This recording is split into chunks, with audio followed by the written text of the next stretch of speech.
Chapter 41. The latest chapter of this book is not finished yet. For more exciting content, please scan the QR code below to download the app. Novels are updated at a faster rate. Millions of novels are free to read. Novels with a deeper meaning that can't be found online are all available here. Gu Jiao would never have thought that in her previous life, she would have to start from a primary school girl, after going through college entrance exams, postgraduate exams, and PhD exams. Moreover, it was in the field that she wasn't good at, writing with a brush.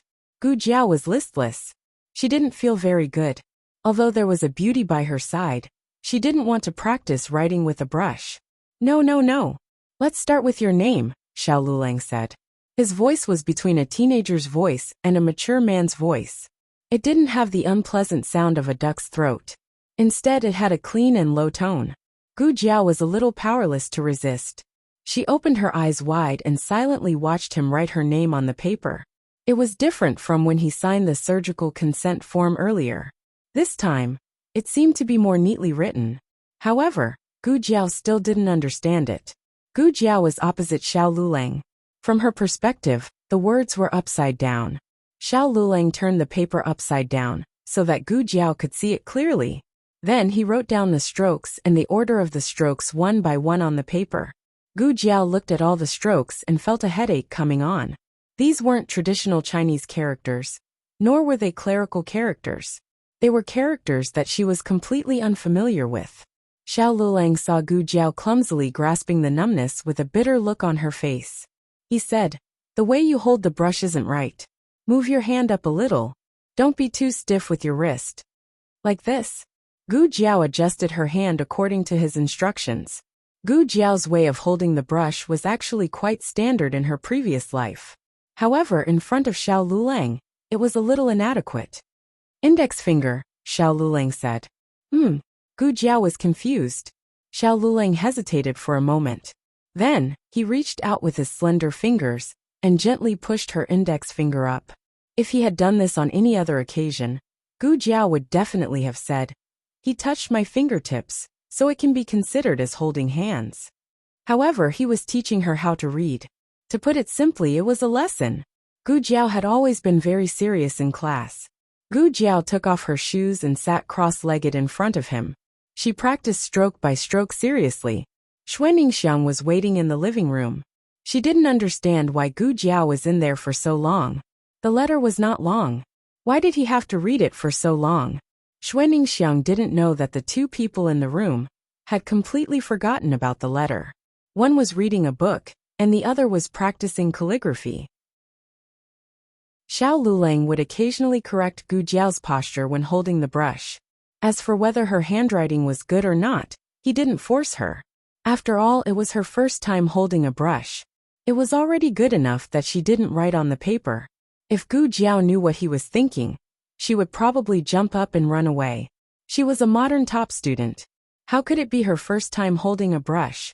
Gu Jiao's memory was still very good. She only needed to write once to learn the complicated strokes. However, her handwriting was too ugly to look at. According to Xiao Liulang's standards, it was like a primary school chicken who had just started holding a brush. After all, his handwriting when he was 2 years old was better than this. The two of them unknowingly stayed in the room for an hour. In the end, the matriarch came to look for Gu Jiao out of boredom. Only then did she discover that the two of them were actually writing in the room. The matriarch didn't go closer to look. She only glanced at the door. It was red paper. She immediately made a judgment in her heart. Writing couplets? Oh, it's time to write. If you don't write now, you won't be able to make it in time. Call me when you're done.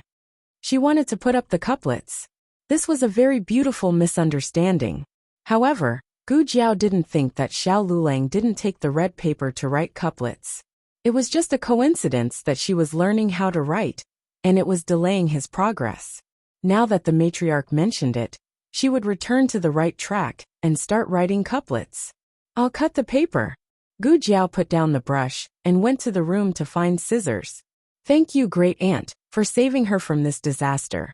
If she continued to practice like this, Zhangzhe would be crippled." Xiao Lulang looked at the red paper in front of him, and his expression was a bit absent-minded.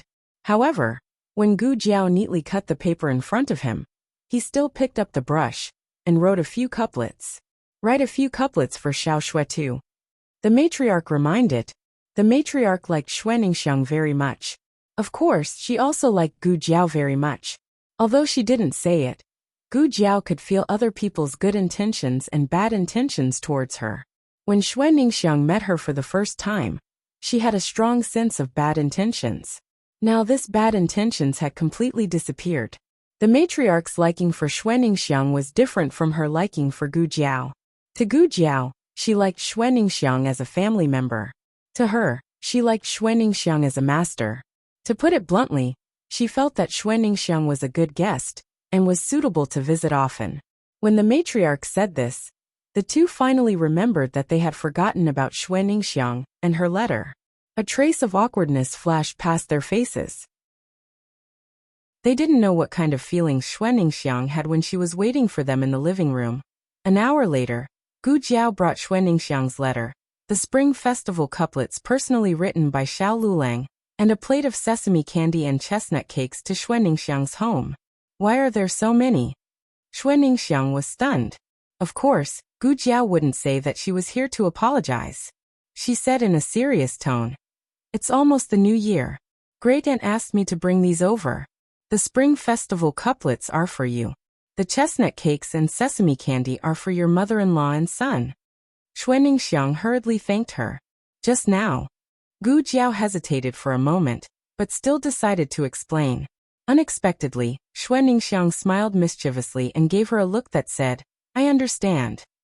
Gu Jiao. What do you understand? You understand. Xuaningxiang was experienced. Her daughter-in-law went into her husband's room and didn't come out for a long time. What could she be doing? How could she be angry over such a thing? The reason why she left quietly was to avoid seeing or hearing things that she shouldn't see or hear. That's right. She whispered to Gu Jiao. Remember to close the door next time. Great Aunt is still at home. Gu Jiao. I think you've misunderstood something. Xuaningxiang's brother-in-law said in the letter that he made a small contribution at the border and was promoted to a sergeant. He also received 10 taels of silver as a reward. He sent the reward back to Xuaningxiang. He asked Xuaningxiang to take care of her mother-in-law and son, and not treat himself badly. He would earn a lot of money in the future, so she shouldn't be stingy. This brother-in-law was a good person. Gu Jiao asked Xuaningxiang if she wanted to reply to the letter. Xuaningxiang shook her head. Everyone went back to celebrate the new year. There was no one at the relay station. Even if she wrote the letter, she wouldn't be able to send it out. Gu Jiao gave the letter to Xuaningxiang and went home. Xuaningxiang accepted the food and only asked for a set of Spring Festival couplets. The reason was that they were too expensive. Gu Jiao said that the couplets weren't bought outside. They were written by Xiao Lulang himself. She then said, "Paper is expensive." Feng Lin gave them a lot of paper. Gu Jiao didn't care about the price. After she asked Xiao Lulang, she found out that the paper used to write Spring Festival couplets was several times more expensive than normal paper. It's not this expensive usually. After the new year, the price will increase. Xiao Lulang explained. Then is Feng Lin's family very well off? Gu Jiao asked. Xiao Lulang thought for a while and shook his head. I didn't ask, but I don't think it's too good. The latest chapter of this book is not finished yet. For more exciting content, please scan the QR code below to download the app. Novels are updated faster. Millions of novels are free to read. Novels with inner content that can't be found on the internet can be found here. https://www.zhbqg.com/89642_8964226/708054550. HTML Genius remembered this website's address in 1 second. www.zhbqg.com Bikuj mobile reading website, zhbqg.com. Chapter 42. The latest chapter of the book is not finished yet. For more exciting content, please scan the QR code below to download the app. Novels are updated faster and more frequently. Millions of novels are free to read. Novels with content that can't be found on the internet are all available here. Fenglin's family background was only slightly better than Xiao Liulong's in the past, but it really couldn't be considered very good. This could be seen from his daily food and clothing. However, he had always been unconditionally generous towards Xiao Lulang. For example, the red paper this time cost dozens of copper coins.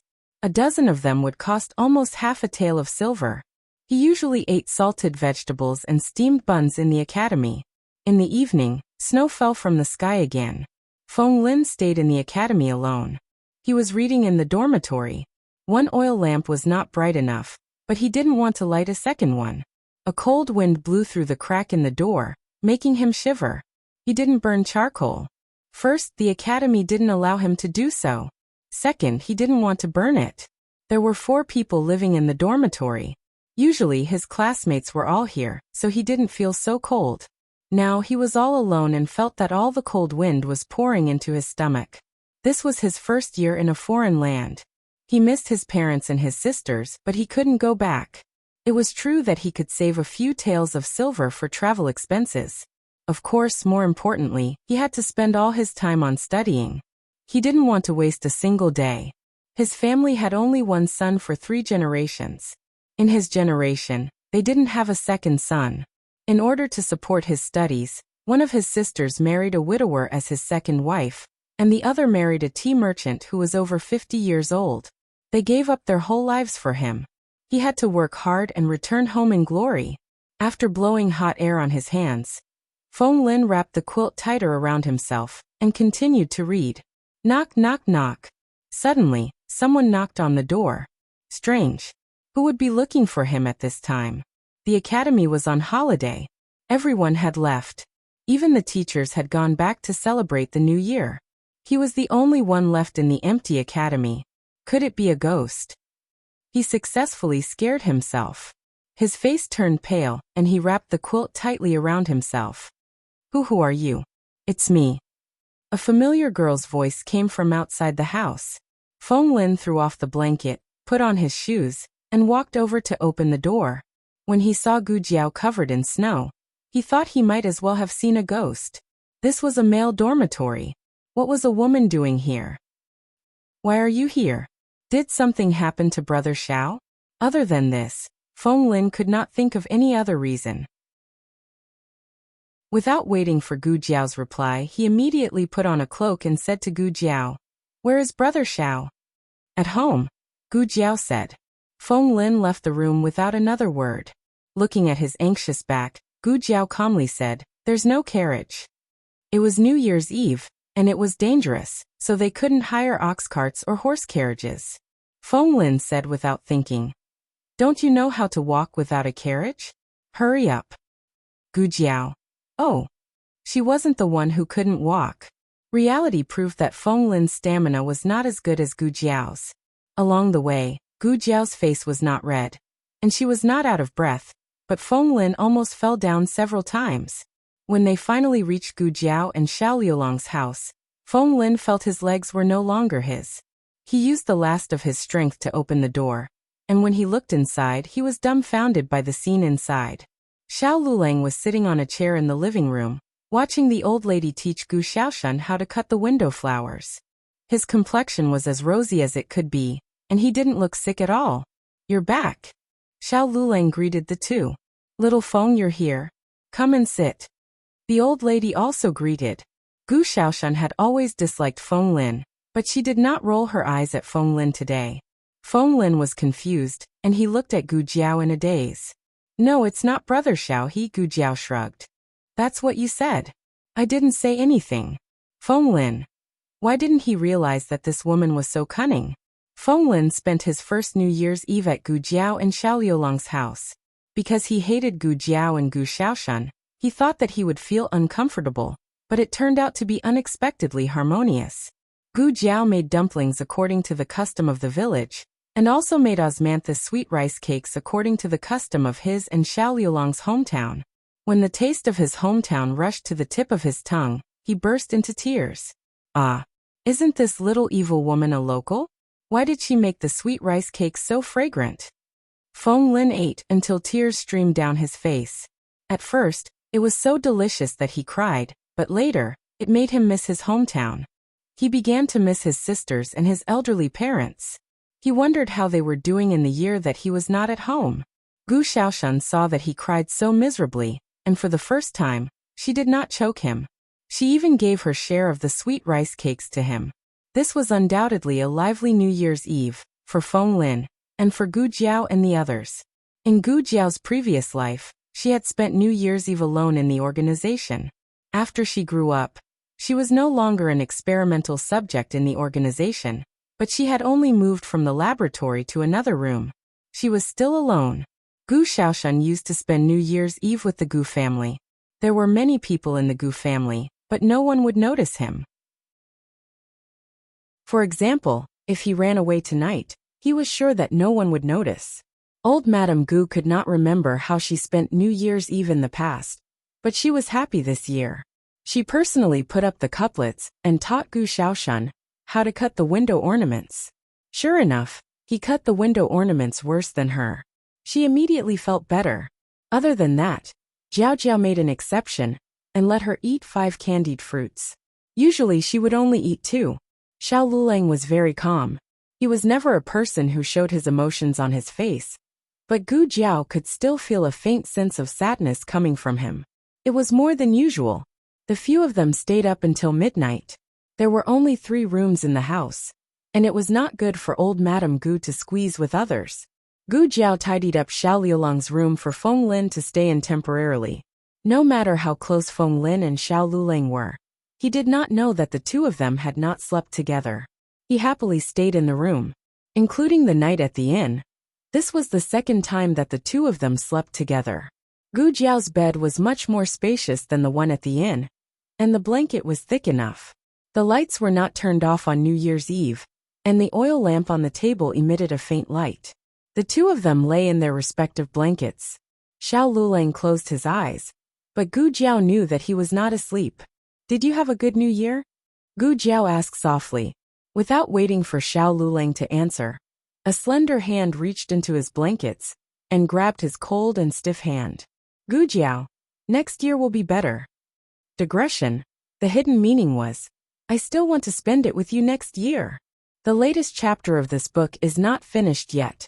For more exciting content, please scan the QR code below to download the app. Novels are updated faster and more complete.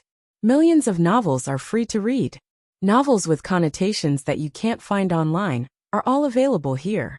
https://www.zhhbqg.com/89642_89642826/707700573.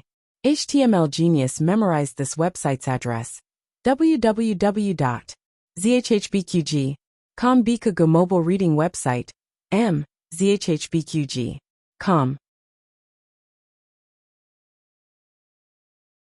Chapter 43. The latest chapter of this book is not finished yet. For more exciting content, please scan the QR code below to download the app. Novels are updated faster and more frequently. Millions of novels are free to read. Novels with content that can't be found online are all available here. Xiao Lulang hated New Year's Eve because every New Year's Eve, he would dream of a boundless fire. He tried not to fall asleep, but as soon as he closed his eyes, he could deeply feel the despair in the fire. "Xiao Lulang, let me say this first. We are only husband and wife in name. You can't touch me." Gu Jiao said seriously. "Who wants to touch you?" He turned his face away in annoyance. Gu Jiao brought a bowl of water over. "Who can guarantee that? You men say one thing and another behind my back. In order to prevent you from doing bad things, I'll put a bowl of water here. If you dare to climb over in the middle of the night and spill this bowl of water, you'll be a beast." "Okay, if I come over, I'll be a beast." How could he go over? He didn't have any thoughts about this woman at all. When he woke up the next day, he proudly looked at Gu Jiao, who was in a daze as if to say, "So, I'm not interested in you, right?" Unexpectedly, Gu Jiao didn't feel happy. Instead, she slapped him. "You're worse than a beast." Xiao Lulang woke up with a whoosh. He sat up and realized that this wasn't his room. There were a few crooked Fu characters pasted on the walls.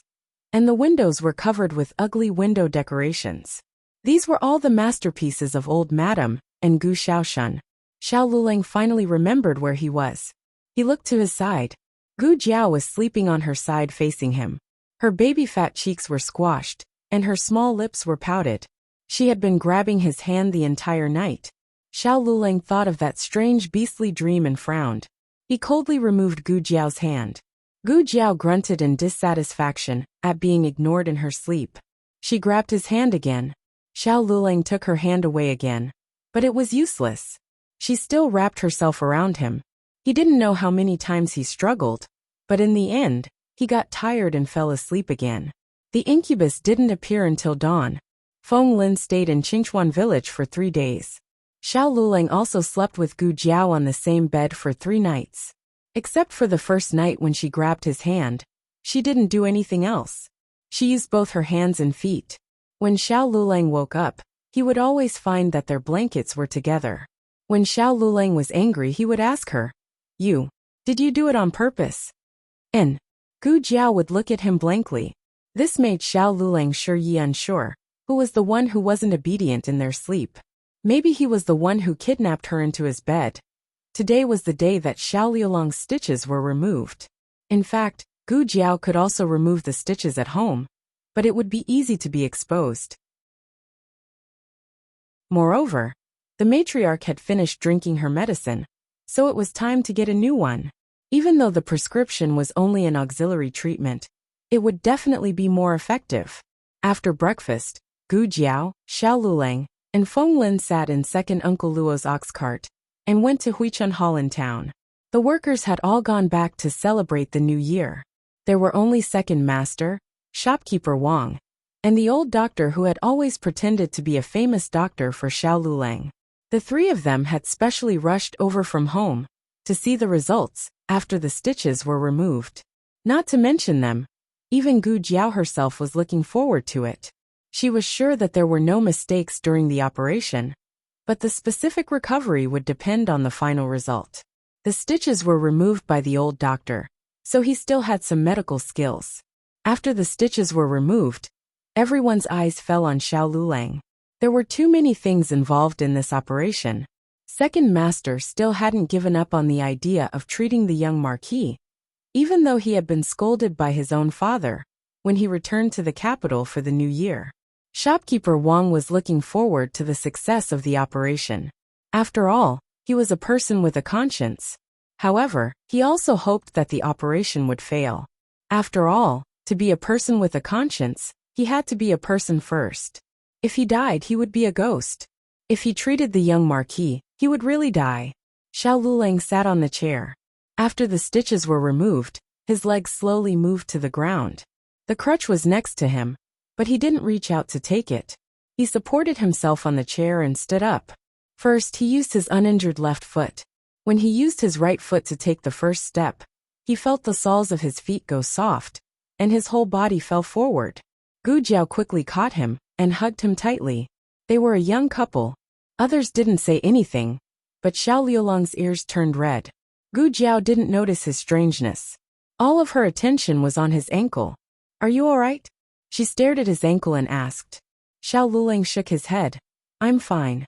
He had been injured for half a year, and had been using the crutch for half a year. His right foot rarely exerted any force.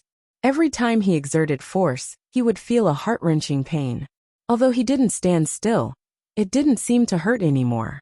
Xiao Lulang took the crutch and tried to take another step to make sure that it didn't hurt anymore.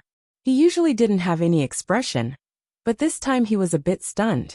He didn't expect that he would be able to treat it to this extent. He thought that he would be limping for the rest of his life and be in pain. "Brother Xiao, have you recovered or not?" Feng Linjian anxiously asked. "I don't feel pain anymore. I just don't have any strength," Xiao Lulang said. Feng Lin couldn't help but ask, Then is it really healed? Why do you have no strength?" The old doctor slowly said, "Young Master Feng, don't worry.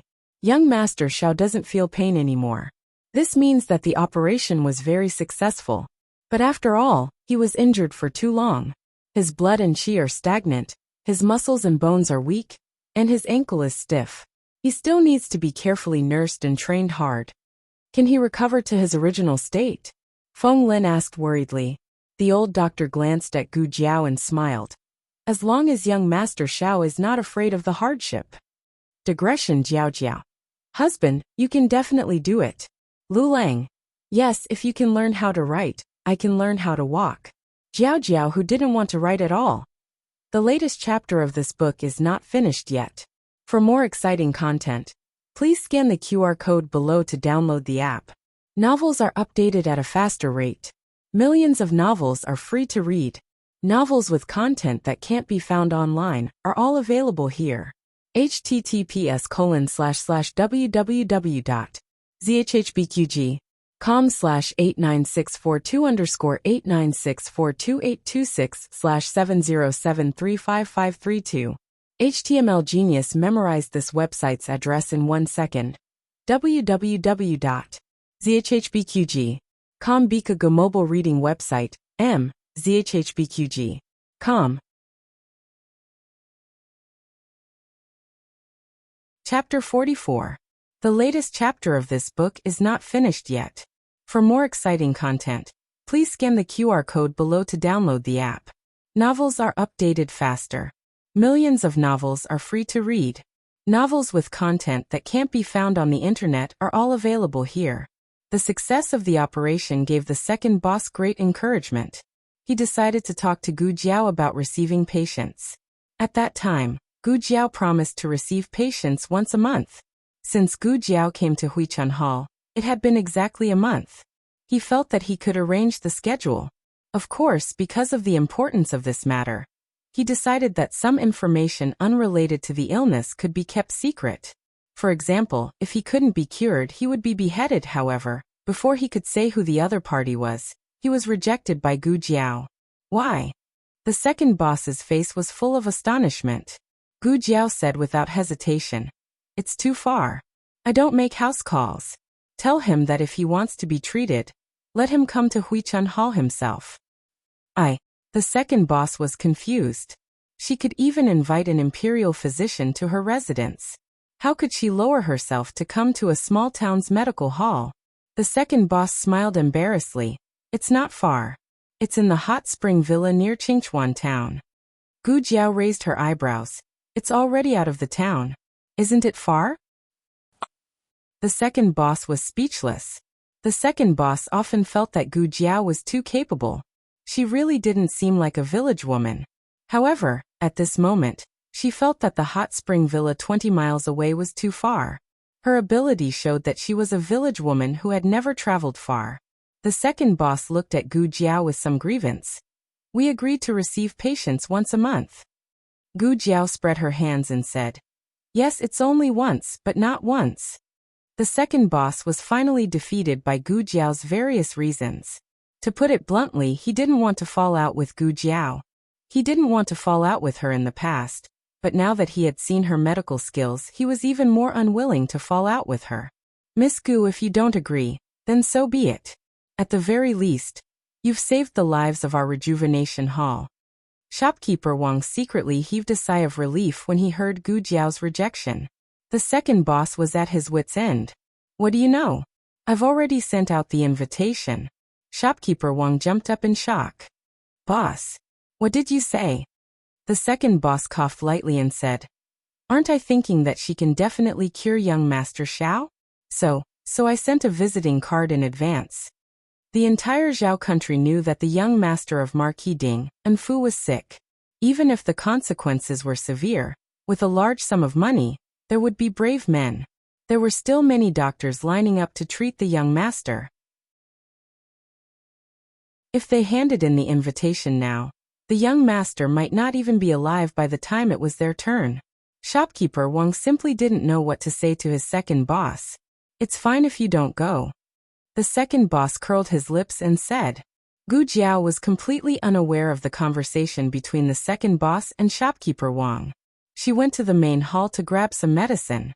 In order to not let people see that she was grabbing medicine to treat leprosy, she added a few extra ingredients. It just so happened that she could make some golden sore medicine at home. Feng Lin returned to the academy.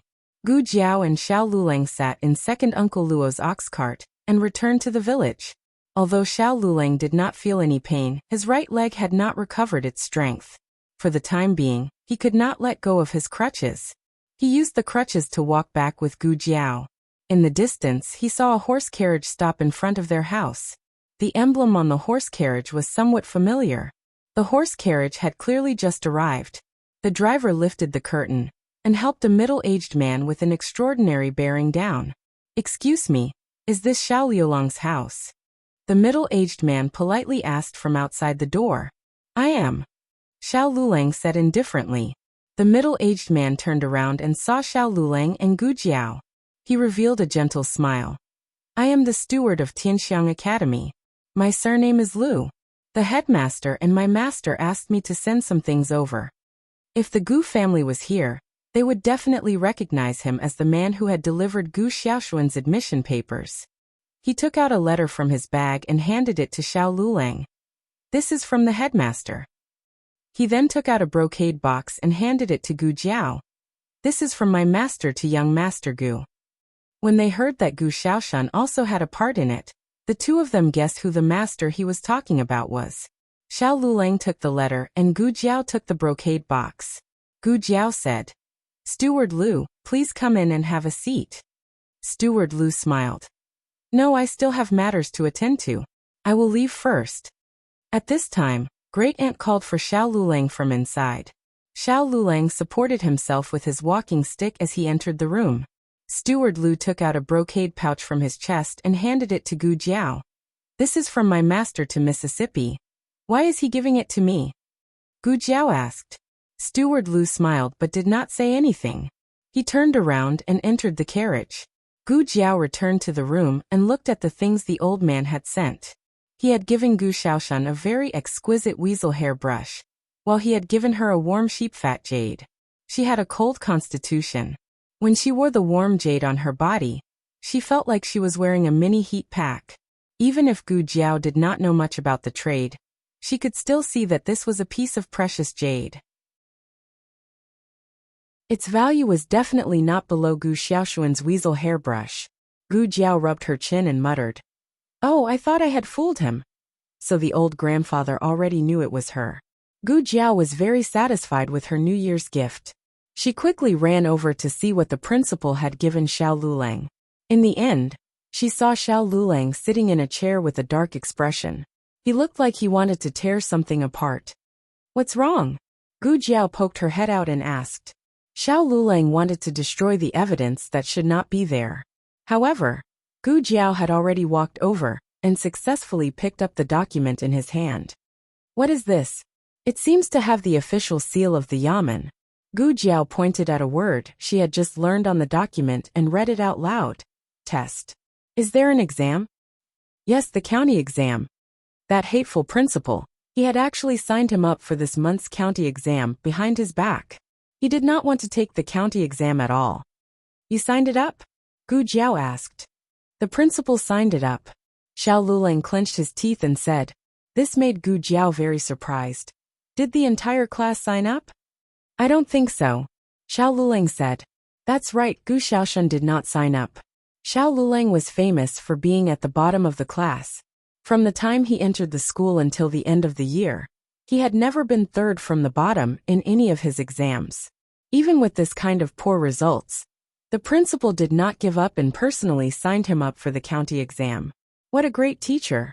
The principal's image in Gu Jiao's heart instantly grew. "Husband, I think that we should pay a visit to the principal and give him some gifts." Gu Jiao's eyes sparkled. In her previous life, she had wanted to bribe the teachers, but first, no one helped her. Second, her grades were too good, so she did not need to bribe anyone. Her husband's grades were so bad. Shouldn't they hurry up and build a good relationship with the principal? "I don't want to." Xiao Lulang expressed his refusal. Seeing Gu Jiao looking at him with a startled face, he turned his head away awkwardly. "It's too far." Gu Jiao asked. "Where is it?" Xiao Lulang suppressed his rebellious conscience. "Near the hot spring villa. It's out of town." Gu Jiao lost her memory of the medical center for a second. "It's not far, not far. It's not far at all. You stay at home and recuperate. Xiaoshun and I will go tomorrow. Digression. Second boss. I suspect that you have double standards and I already have the evidence. The comment section has been restored. Welcome to play. The latest chapter of this book is not finished yet. For more exciting content, please scan the QR code below to download the app. Novels are updated faster. Millions of novels are free to read. Novels with connotations that can't be found online are all available here. https://www.zhhbqg.com/89642_8964286/706925550. HTML Genius remembered the website address in a second. www.zhhbqg.com Bikaga mobile reading website. zhhbqg.com.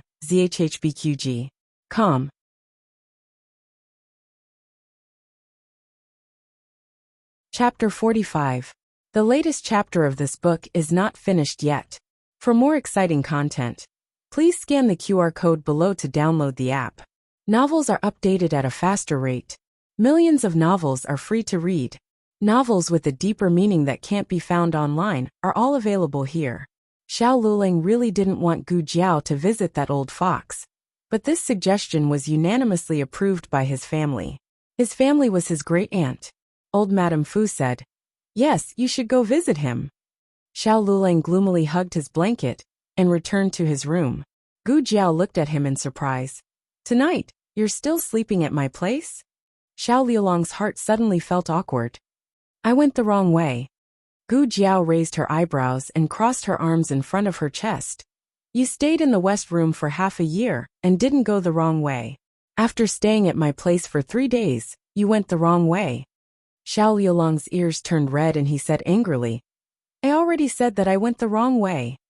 Gu Jiao calmly said, "Oh, Xiao Lulang." Gu Jiao did what she said, and that night, she counted the New Year's gifts that she bribed the teacher. The next day, Gu Xiaoshun came over for breakfast. When he heard that his sister was taking him to the hot spring villa to visit the director, he automatically filtered out the nearby area and the director. His mind was filled with the hot spring villa, and he was so excited that he cried out, "I've grown so big. I've never been so far away. I've grown so big. My sister has never taken me out." The truth was, if Gu Jiao didn't bring him along, Xiao Luling wouldn't allow a girl like her to go so far away alone. It was impossible to take an ox cart for such a long journey. After all, it was too slow, and they might still be wandering in the middle of the road when the sky turned dark. However, the town's carriage shops were closed and they couldn't hire a carriage. After thinking about it again and again, Gu Jiao brought her younger brother to Huichun Hall.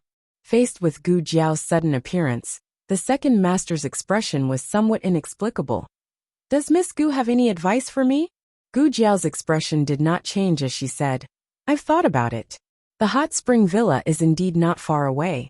It's only an hour's ride by carriage. Let's hurry up and set off.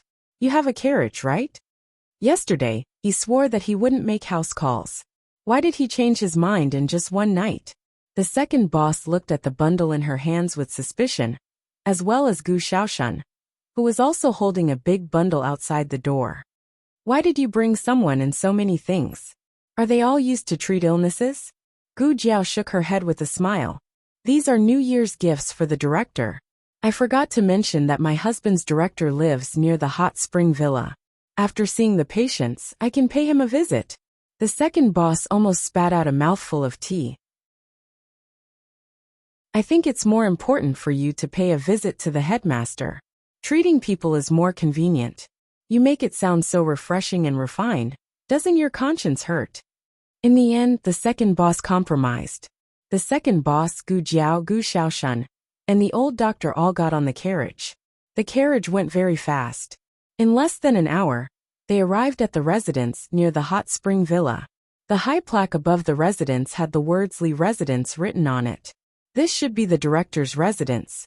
It was said that the director was originally an official in the capital. However, his mother fell seriously ill, so he resigned and left the capital.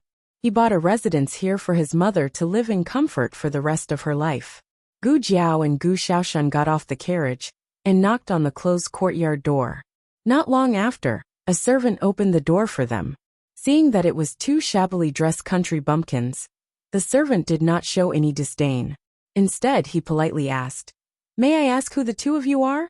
Gu Jiao said, "My husband and my younger brother are students of Tianxiang Academy. We specially came to pay a visit to the director." Ah, the servant was stunned. "What's the matter?" An old voice came from inside the residence. The servant quickly turned his head and said, replying to the old madam, "They are the master's students." The old madam said in a somewhat confused voice, "Then why aren't you inviting them in? It's cold outside. Let them in and have a cup of hot tea." Although Gu Jiao had never seen the director, the attitude of his family members and servants made her feel very comfortable. The servant opened the courtyard door and said, "The two of you, please come in with me. The master went out to fish. If he's fast, he might be back in a while. If he's slow, he might come back when it's dark. The person just now is my family's old madam, the master's mother." The servant brought the two of them to pay a visit to old Dr. Li. However, when they came to old Madam Li's bed, she was already asleep. Old Madam Li was already very old. She was like a baby, waking up and sleeping every day without a fixed number of times. "The two of you, please come to the tea room and sit for a while. I will bring you some tea." The servant then brought Gu Jiao and Gu Xiaoshen to the tea room. He served them tea and burned charcoal. He was very considerate and did not treat them lightly because of their low status. Gu Jiao sat for a while. She guessed that the director would not come back so soon, and that old Madam Li would not wake up so soon. Thus, she told the servant that she would go find the director herself. The fishing place was not too far away. The servant pointed the way for her. "I want to go too," Gu Xiaoshen said. Gu Jiao coaxed, "If the old madam wakes up and finds out that the two of us are not here, she will feel that we are neglecting her." "Oh." Gu Jiao obediently stayed. Gu Jiao left the residence and turned to board the second master's carriage. "I thought it would take a long time," the second master said.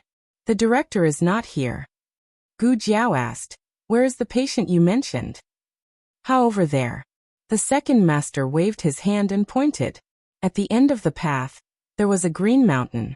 The scenery at the foot of the mountain was beautiful, and the residences were arranged in picturesque disorder. This was the famous Ding and Marquis Fu's hot spring villa. As for the other person's identity, the second master did not introduce him too much. He only said that he was the youngest son of a marquis in the capital.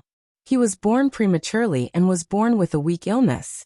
After searching for so many years, he still could not find a doctor. "That young master is about the same age as you. The rumors say that he will not live past 15. The second master regretfully said. "Then doesn't that mean there is only 1 year left? Gu Jiao was already 14 this year. Isn't that right? However, it is possible that he will not last until June. Is his illness really that serious?" The second master sighed and nodded. "That's right. The pitiful marquis only had this one son. Although the young master had an older sister who was a boy and a girl, this could not make up for the pain of losing a son." The second master did not give Gu Jiao any information unrelated to the illness. As they spoke, the carriage arrived at the entrance of the hot spring villa. There was an enormous archway with overhanging eaves. The words Hot Spring Villa were written in large gilded characters. On the rightmost side of the words, there was a line of small cursive characters, Ding and Marquis Manor. The group got off the carriage. Gu Jiao stood under the grand archway, as small as a rabbit. The Marquis Manor's grandeur was vividly displayed, and this was only a villa under its name. The second master had passed by the villa many times, but this was his first time here.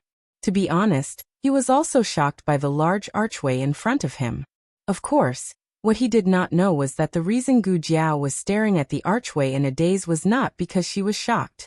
She was purely wondering if the gold on the archway was real. Digression. Good morning. The newest chapter of this book is not finished yet. For more exciting content, please scan the QR code below to download the app. Novels are updated even faster. Millions of novels to read for free. Novels that cannot be found on the internet are all here. https:// www.zhbqg.com/89642_896422826/7065186. HTML Genius will remember this website's address in 1 second. www.zhbqg.com Bikugo mobile reading website. zhbqg.com. Chapter 46. The latest chapter of this book is not finished yet. For more exciting content, please scan the QR code below to download the app. Novels are updated faster. Millions of novels are free to read. Novels with content that can't be found online are all available here. There were 2 guards stationed under the archway. They were different from the guards of the large families in town. They were tall and sturdy, had sharp eyes, and held spears in their hands. They were tall and straight, and it was obvious that they were well trained and disciplined. Because the invitation was sent many days in advance, the second master's name was on the list, and the guards let him in. He pointed at the old doctor and Gu Jiao and said, "Our rejuvenation hall's doctor and his medicine boy." It wasn't common for women to be medicine boys, but it wasn't unheard of. The guards didn't say anything, but they became suspicious of Gu Jiao's small basket. "What's inside?" one of the guards asked. Gu Jiao directly showed the basket to him. The guard rummaged through it and found some mountain goods and a small tattered box. He returned the basket to Gu Jiao. "Follow this road and walk straight. After you pass through the first pavilion, someone will receive you." The guard pointed the way for the 3 people. The second master cupped his hands in thanks and walked towards the pavilion with Gu Jiao and the old doctor. After walking a few steps, another carriage came out of the archway. The second master thought that it was someone from the mountain villa, and didn't take it to heart. Who would have thought that he would be stopped by a voice full of energy? "Is that the one in front?" The second master stopped and turned around in surprise. He saw a fat man about the same age as shopkeeper Wang walking towards him with large strides. Behind the man was a doctor in his 50s and a medicine boy carrying a medicine box. The second master's face darkened. The man didn't seem to see his disgust. He walked forward with a smile and cupped his hands in greeting. "Uncle, what a coincidence that we met here. Did Uncle know that I would bring people to treat the young master, so you waited here for me? But who are these 2 people?" "A doctor from the return of Spring Hall," the second boss said indifferently. Both of them were doctors. The second boss didn't explain in detail, but the man took it for granted that the old doctor was the only doctor. This ugly girl with a birthmark on her face was just a little medicine boy. "Who is he?" Gu Jiao asked the second boss. The second master coldly looked at the man and said, "The steward of the Hu clan, the shopkeeper of the capital's Huichun Hall." "My surname is He." "Steward," he said to Gu Jiao with a smile. Gu Jiao cast a sidelong glance at him. "He as in lotus? The white kind." "Steward," he. Somehow I felt like she was scolding me. "Let's go." The second boss was too lazy to feign civility with him. However, "Steward," he called out to him once again, and in his tone, there was a hint of mockery. "So First Master is also here to treat the young master's illness. I wonder if Master and Big Boss know about this matter?" Naturally, he didn't know that if he were to inform the family of this matter, the old man would be the first to disagree. The second boss clenched his fists, and his expression became very unsightly. At this time, Gu Jiao started her lesson. "Who is Master? Who is Big Boss?" The second boss took a deep breath. "Master is my father. Big Boss is my younger brother." Gu Jiao was puzzled. "Why is your younger brother the big boss? You're only the second boss? Are you the son of a concubine?" "Not really. He was the legitimate son. He was the true eldest son of the Hu clan. However, his mother passed away early, and his father married a second wife. Not long after, his stepmother gave birth to a younger brother. His younger brother was smarter than him, and was more liked by the old man. The old man gradually forgot that he was the legitimate eldest son, and threw him to the return of Spring Hall in a remote town on the grounds that he was mediocre and incompetent. The Hu clan's business was almost handed over to his younger brother. His title of second boss was actually just a nice name. Shopkeeper, he was only a shopkeeper, but because he was the trusted aide of the big boss, he did not place the second boss, the head of the Hu clan, in his eyes. Ding in Marquis Manor's young master is not one of the commoners in town. If he dies, then he dies. Don't overestimate yourself and harm the entire Hu clan. Gu Jiao looked at him and irritably said, "You like to crow so much, are you a rooster?" Shopkeeper, he choked. Gu Jiao's group of 3 left. They passed through the pavilion, and really did meet a few servants from the villa. The servants' clothes were more dignified than the masters of the large families in town. Their appearance and bearing were not ordinary. Although they were not as simple as the servants of the principal, they all followed the rules. They were scrupulous, making it impossible for people to find fault with them. Gu Jiao's group of 3 was led away by a servant. Shopkeeper, his group of 3 came over. It's Return of Spring Hall again? How many people came from Return of Spring Hall? The one who received Shopkeeper, he was a sharp-tongued maidservant. Don't look at how Shopkeeper, he had the support of the Hu clan and Return of Spring Hall behind him. He did not dare to be pretentious with any maidservant in the Marquis Manor. Shopkeeper, he politely smiled and said, "Miss, please look carefully at this token. I am one of the people from the capital's Return of Spring Hall. Those people are from Clear Spring Town's Return of Spring Hall. They are unrelated to our capital's Return of Spring Hall and the Hu clan.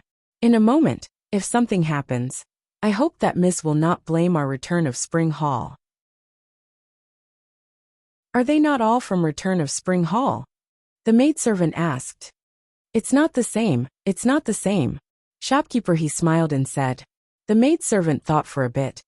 "Is it just a coincidence that the name of your medical clinic is the same?" You can say it like that."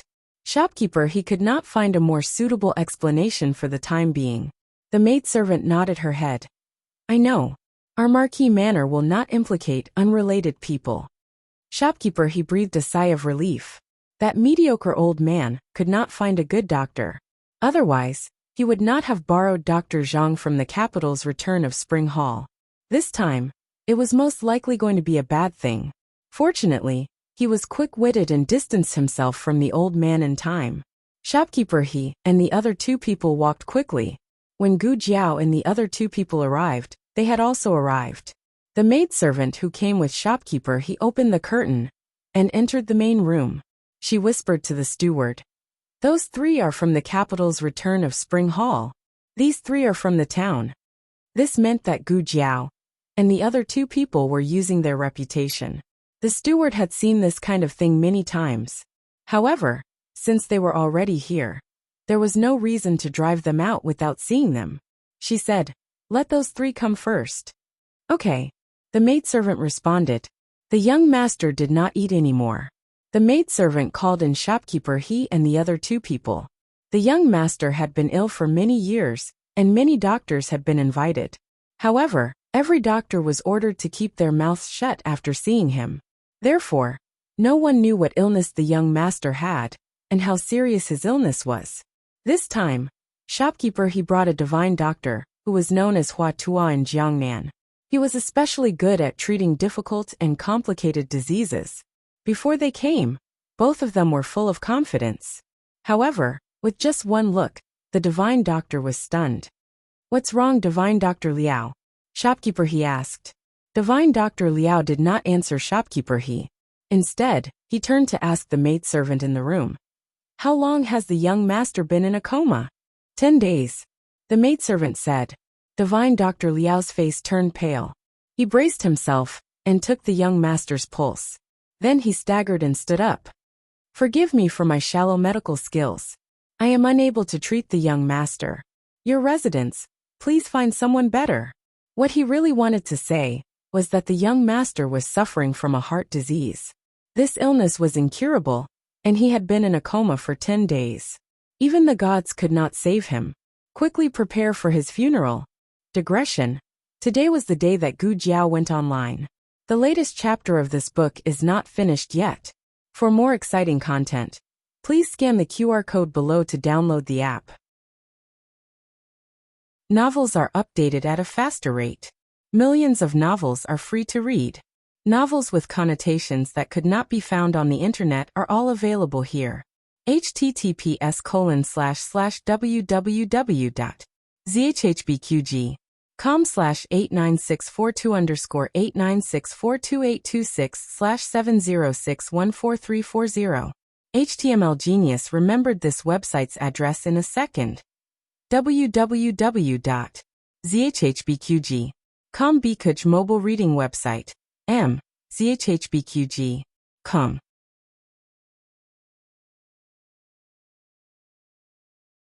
Chapter 47. The latest chapter of this book is not finished yet. For more exciting content, please scan the QR code below to download the app.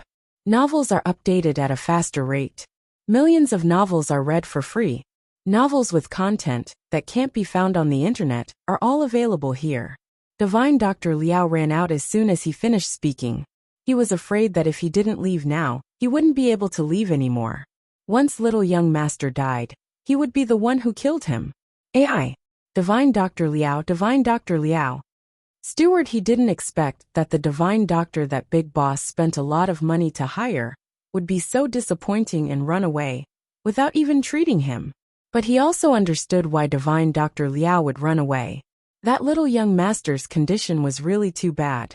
He wasn't a doctor, but he could tell that little young master was dying. No wonder he heard that Marchioness used her knees to climb up the mountain before the new year, kowtowing every step to pray for her son's blessings. This was indeed not something that could be salvaged by human strength. Steward, he chased after him. That little medicine boy also ran away quickly with his master, and Steward, he didn't even manage to catch up to them. Second Boss saw the three of them leaving in a hurry, and he had an ominous guess. Seeing that Gu Jiao was about to head in, he suddenly grabbed onto Gu Jiao's wrist. I suddenly remembered that I still have some matters to attend to at Rejuvenation Hall. Gu Jiao. Oh, then you go back and settle it. Second Boss. You go back with me. Second Boss wanted Gu Jiao to treat little young master, but that was built on the premise that Gu Jiao was able to cure him. But Steward, he and the other two's actions made him waver. Behind Steward, he was his younger brother, and he was clear of his younger brother's ability. The person who was invited must be a local divine doctor. Once the divine doctor went in, he left, which meant that little young master was indeed incurable. There might be thousands of medical treatments, but only one method was enough to determine death. He couldn't cheat Gu Jiao. If Gu Jiao went in now, little young master might just die in front of her. In that case, she wouldn't be able to escape unscathed. Gu Jiao of course understood his meaning. She had been a doctor in her past life, but that was just a cover for her identity. She wasn't a good person, so she wouldn't gamble with her life. All right, let's go. Gu Jiao nodded. Just as Gu Jiao turned around, her heart skipped a beat. Young master. A maid's scream came from inside the room. The young master started to twitch on the bed. Gu Jiao suddenly felt uncomfortable. She was absolutely certain that she was not sick, so this feeling of panic was simply inexplicable. Do you think I have such medical ethics? If I leave the patient alone, will my conscience be so uneasy that it hurts my heart? He was in pain and so was she. How strange. In the end, Gu Jiao walked in. There was an imperial physician in the manor, and he was currently in the pharmacy preparing medicine for the young master. He was not in the young master's room, so the servants hurriedly went to invite him over. In the chaos, no one cared whether Gu Jiao had entered the room or not. When Gu Jiao came to the bed, his heart had stopped beating. Gu Jiao's expression became serious. Without saying anything, she stepped onto the bed and knelt by the young master's side. She pressed her hands on his chest and began to perform emergency cardiac resuscitation. Aunt Gu. The second master entered the room and was stunned by the scene in front of him. What was this girl doing to the young master? Gu Jiao did not care whether the medical kit was exposed or not. She sternly said, "Guard the door. Don't let anyone in." All right. The second master's mind was still numb, but he used his fastest speed to close the door. The old physician stayed in the room to see if there was anything he could do to help. Gu Jiao pressed for a while, but the other party did not respond. "Take out my medical kit. Light the oil lamp and candles. Light them all." The old physician quickly took out the small box from the basket on his back but he found that he could not open it. Gu Jiao opened the medical kit, and he went to light the oil lamp and candles. Gu Jiao injected a shot of epinephrine into the young master's vein. The old physician was stunned. This girl, what kind of strange thing did she use to inject into the young master's veins? After the first shot of epinephrine, the effect was not ideal. At this time, the housekeeper and maidservant of the manor came with the imperial physician. The second master remembered Gu Jiao's instructions and took a big step forward to block their way. Who are you? The housekeeper grumpily asked. The person who brought Gu Jiao and the other two over was a manservant.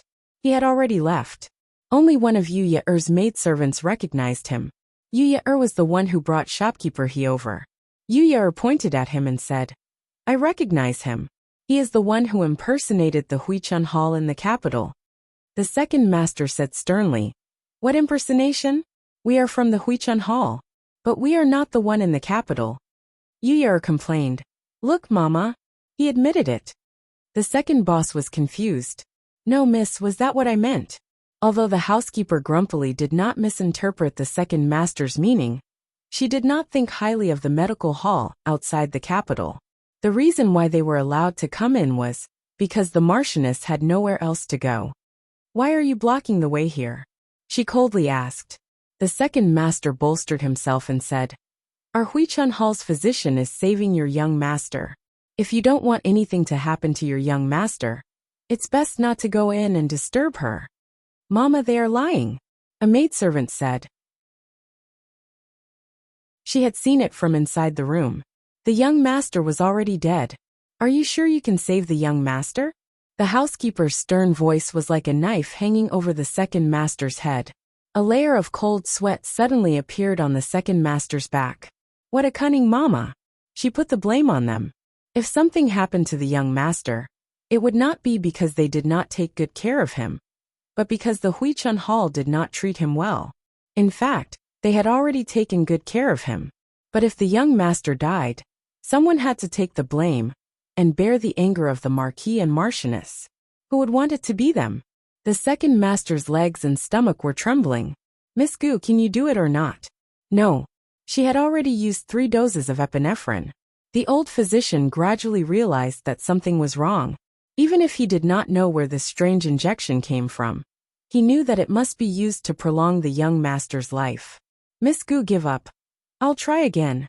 Gu Jiao counted the time and injected the 4th injection into the young master's body. It had already been 4 times. If this injection did not work, she could not save the young master. The people outside the door could not wait any longer. Every minute and second was torture for them. The second master's cold sweat dripped to the ground. The housekeeper grumpily said, Break the door open. 2 strong maidservants came forward and pushed the second master aside. They lifted their feet and were about to kick the door. Suddenly the maidservant named Yu Ye'er said, Mama, listen. The housekeeper made a gesture, and the crowd instantly quieted down. It's so noisy. It was the young master's voice. It was very small and weak. They had not heard the young master's voice for 10 days. They really thought that the young master was going to pass away, but just now. You all heard it, right? The housekeeper grumpily felt so nervous for the first time. Everyone nodded. Although it was very weak, they did hear it. The latest chapter of this book is not finished yet. For more exciting content, please scan the QR code below to download the app. The novel will be updated more quickly. Millions of novels can be read for free. There are all the novels that can't be found on the internet here. https://www.zhbqg.com/89642_896428266/70575446. HTML Genius remembered the website address in 1 second. www.zhbqg.com Bkj mobile reading website. zhbqg.com.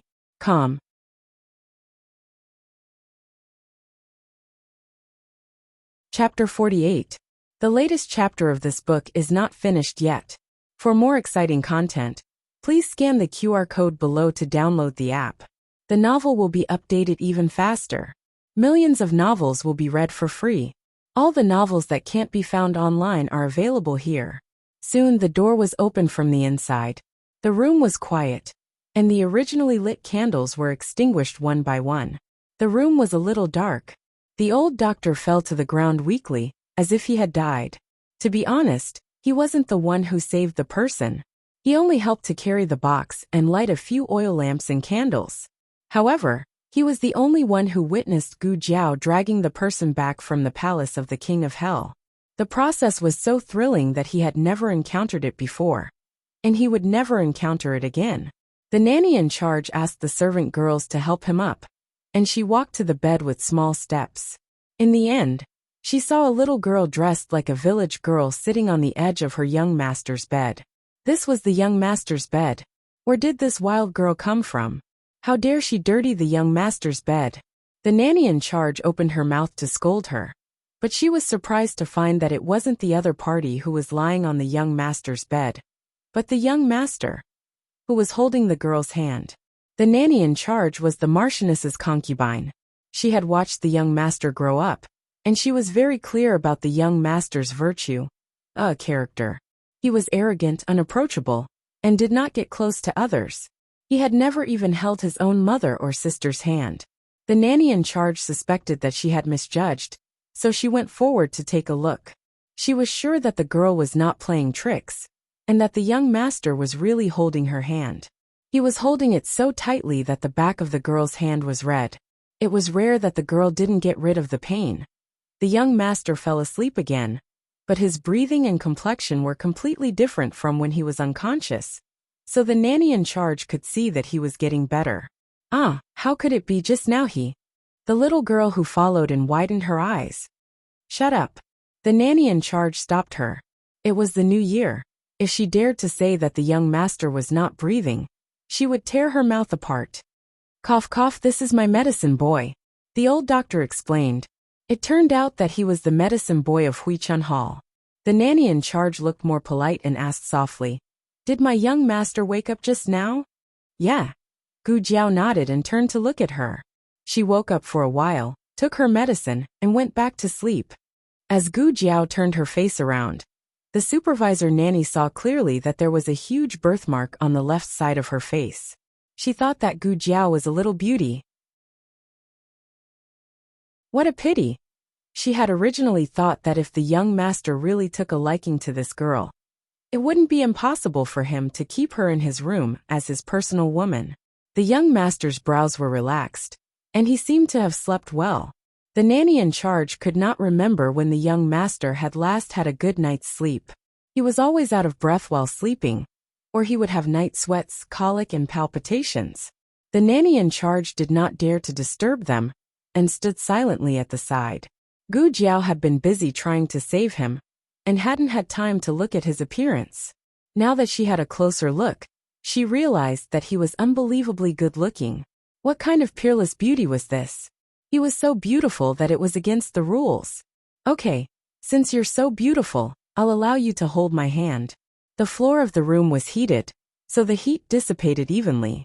It was not dry, and it was warm and comfortable. Gu Jiao felt sleepy, and her head started to peck like a chicken. After countless pecks, she fell down with a thud. The old doctor and the nanny in charge were shocked to see that Gu Jiao had fallen asleep next to the young master's pillow. The two of them were frightened, and the old doctor could not even make a sound. The nanny in charge's mouth twitched. Holding your hand is giving you face. Who allowed you to fall asleep next to the young master's pillow? You're taking advantage of me. The nanny in charge did not care if she would wake the young master up. She walked over quickly and was about to pull Gu Jiao up. However, the moment she reached out, the young master, who was sleeping soundly, seemed to have sensed something and woke up with a swoosh. He was thin, and his skin was thinner than ordinary people. Light blue veins could be faintly seen under his skin. He looked at the nanny in charge coldly. The nanny in charge was so frightened by that look that she trembled and staggered a few steps. The young master of the Lord Protector's manor was famous for not being easy to deal with. Not only was his temper bad, he was also unreasonable. Because he was seriously ill, no one dared to do anything to him. None of the maids in his room could work for a full month. They were either chased away or scared away by him. The nanny in charge was the Marchioness's confidant. Otherwise, she would have been chased away by him many times. The nanny in charge did not dare to be tough with him. She smiled and said softly, "Young." The young master said, "Get lost." The nanny in charge said, "Yes." The nanny in charge quickly went out. The old doctor was at a loss. That should I go out? No one cared about him. Too pitiful. The young master looked at the person sleeping soundly beside his pillow. Her face was facing his direction. Half of her face was squashed, and her small lips were pouted. She looked rather cute. What was exposed was the left side of her face with a birthmark. The young master hated anything with flaws, and refused to let anyone get close to him. Only this time was an exception. He did not think that she was ugly at all. He looked at her sleeping face, and listened to her breathing close to him. A sudden feeling of wanting to get close to her rose in his heart. Ordinary people might have some misgivings, but the young master was not an ordinary person. He had been living a life waiting for death since he was born. How could such a person care about the rules of the world? He felt comfortable being close to her, so he really did it. The young master leaned closer to her, but did not let go of her hand. Instead, he raised his other hand weakly, and adjusted his blanket for her. Then he leaned against her and fell asleep peacefully. When the young master woke up, Gu Jiao was no longer around. He angrily tore up several antique paintings from the previous dynasty that his father had treasured. After leaving the manor, the second master asked about the young master's condition. Gu Jiao did not answer but asked first, "What did the imperial physician say?" The second master did not stay idle outside, and asked the imperial physician about the situation. The imperial physician was quite generous, and told the second master everything he knew. He said that his heart is not strong enough, and his blood is clotted. It's a heart disease. "Dr. Li, what do you think?" Gu Jiao asked. Shi Yi took the young master's pulse while he was sleeping. He said thoughtfully, "It should be a heart disease." Gu Jiao was silent. Actually, her diagnosis was similar to theirs. In the words of her previous life, he had a congenital heart disease. This disease was too difficult to treat in the ancient times. Medicine alone was not enough. He needed surgery. This surgery was much more complicated than Xiao Liulong's surgery. She did not have the necessary conditions for the surgery at the moment. "Miss Gu, can it be treated?" the second master asked. Gu Jiao thought for a moment, then said, "I left him some medicine. Let's treat him conservatively for now." Digression. It was purely a coincidence that both families had the surname Gu. There was no trace of a relationship. The latest chapter of this book is not finished yet. For more exciting content, please scan the QR code below to download the app. Novels are updated at a faster rate. Millions of novels are free to read. There are all kinds of novels that you can't find online. https://www.zhhbqg.com/89642_8964286/7053690. HTML Genius memorized this website's address. www.zhhbqg.com Bikaga mobile reading website. zhhbqg.com.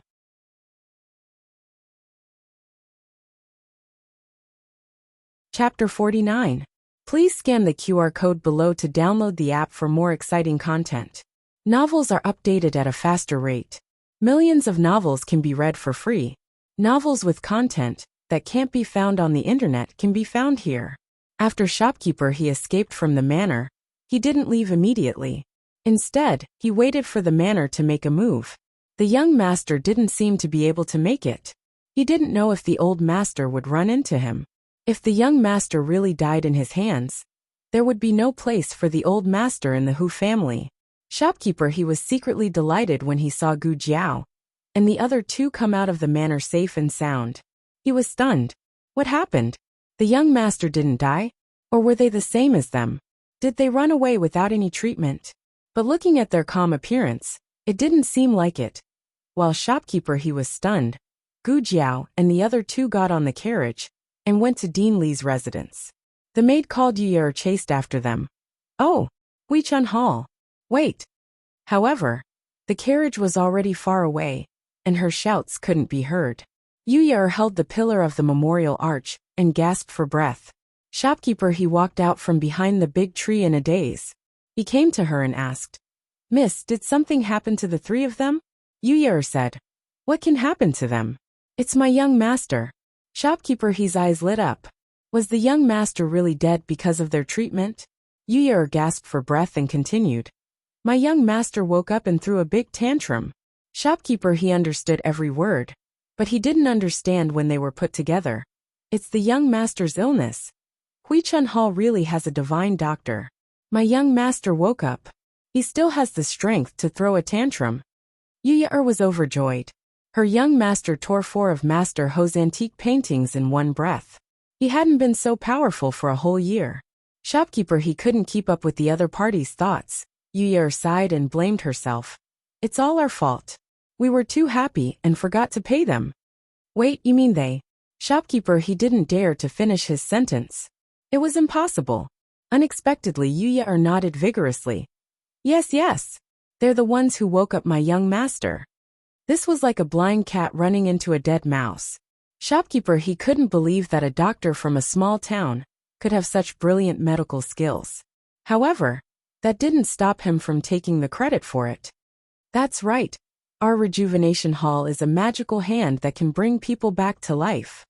"What does that have to do with you?" Yu rolled her eyes at him. Shopkeeper, he smiled embarrassedly. "That person is the second boss of our rejuvenation hall. The first master of the Hu clan." Yu mocked. "Isn't it just the same name? They are the town's rejuvenation hall. And you are the capital's rejuvenation hall." There was no relationship between the two families. They had nothing to do with the Hu clan. Did he forget what he said so quickly? Ha. The second boss had escaped death once. So how could he still remember about the consultation fee? Gu Jiao remembered, but she thought that the second boss had accepted her. When the carriage arrived at Headmaster Li's residence, Headmaster Li had just returned from fishing. He had taken off his headmaster's clothes and changed into a fisherman's clothes. He even wore a fisherman's bamboo hat and straw raincoat, making him look no different from a fisherman. Of course, if one got closer, they would still be able to feel his extraordinary temperament and style of speech. Gu Jiao and the second boss got off the carriage. "You are." The headmaster had never seen Gu Jiao before, and he had never seen the second boss before. Gu Jiao politely said, "Xiao Luling is my husband. Today, I came with my younger brother to visit you. My younger brother is in the room." The headmaster's attitude immediately changed. He had always been against students visiting him, but if the other party was Xiao Lulang, the family of his future disciple, then it was a different matter. The second boss. Why do I feel that the headmaster's gaze suddenly changed when he looked at his daughter-in-law? The headmaster warmly asked, "How should I address you?" Gu Jiao replied, "My surname is Gu. The villagers call me Jiaonyang." Actually, the villagers called her Little Fool. Gu Jiao then introduced the second boss to the headmaster. "Today they also came to the vicinity, so they gave me a lift." The headmaster was very polite and didn't ask why the other party came to the vicinity. He simply expressed his sincere gratitude to the second boss for helping his student and his family. He also invited the second boss and the others into the room to sit. This headmaster, is he the headmaster of Tianxiang Academy? When they entered the courtyard, the second boss asked Gu Jiao in a low voice. Her husband was a student of Tianxiang Academy. So wasn't his headmaster the headmaster of Tianxiang Academy? Don't tell me you only realized it now. The second boss had been nervous about treating the little Gongzi all morning, so he even forgot his own name. How could he realize this? When he realized it, he felt that things weren't simple.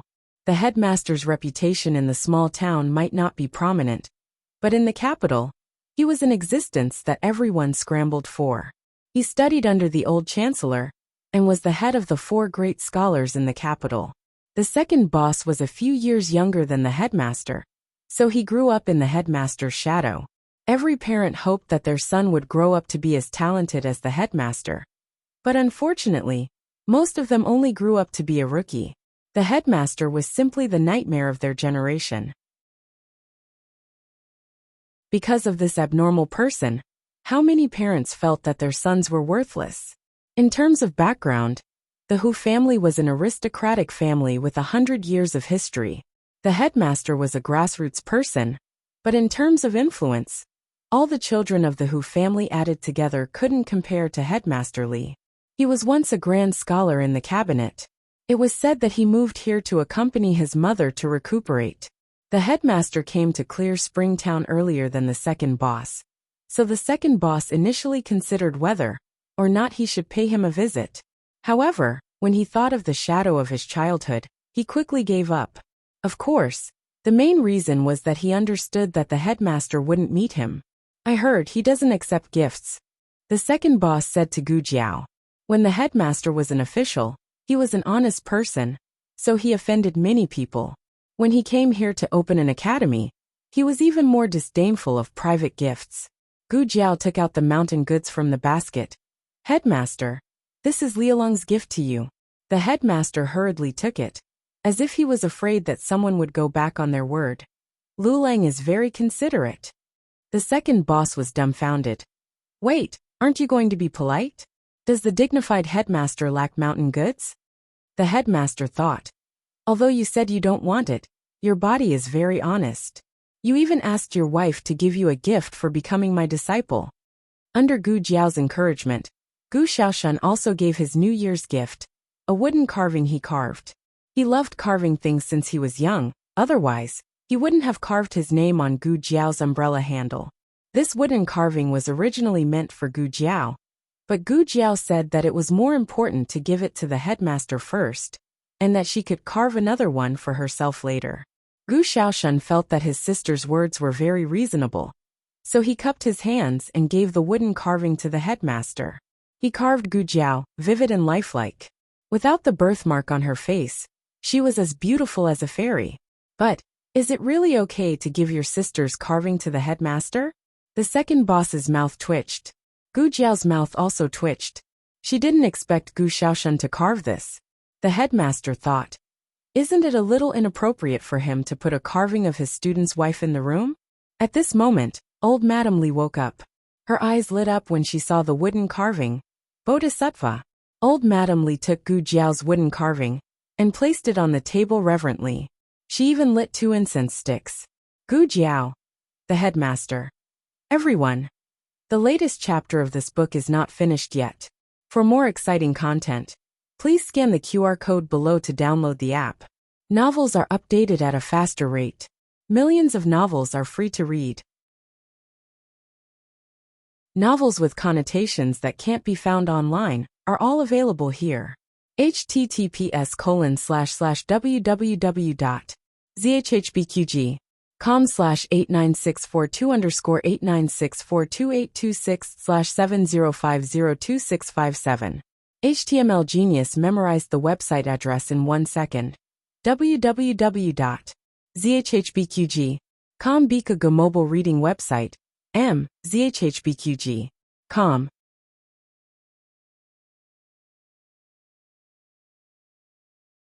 Chapter 50. The latest chapter of this book is not finished yet. For more exciting content, please scan the QR code below to download the app. Novels are updated faster. Millions of novels are free to read. Novels that can't be found online are all available here. The group of people had lunch at the director's house before leaving. It was already late when they arrived in town. The second boss sent Gu Jiao and her brother back to the village in a carriage. Old Lady Li was very satisfied with the bodhisattva that Gu Xiaoshan gave her.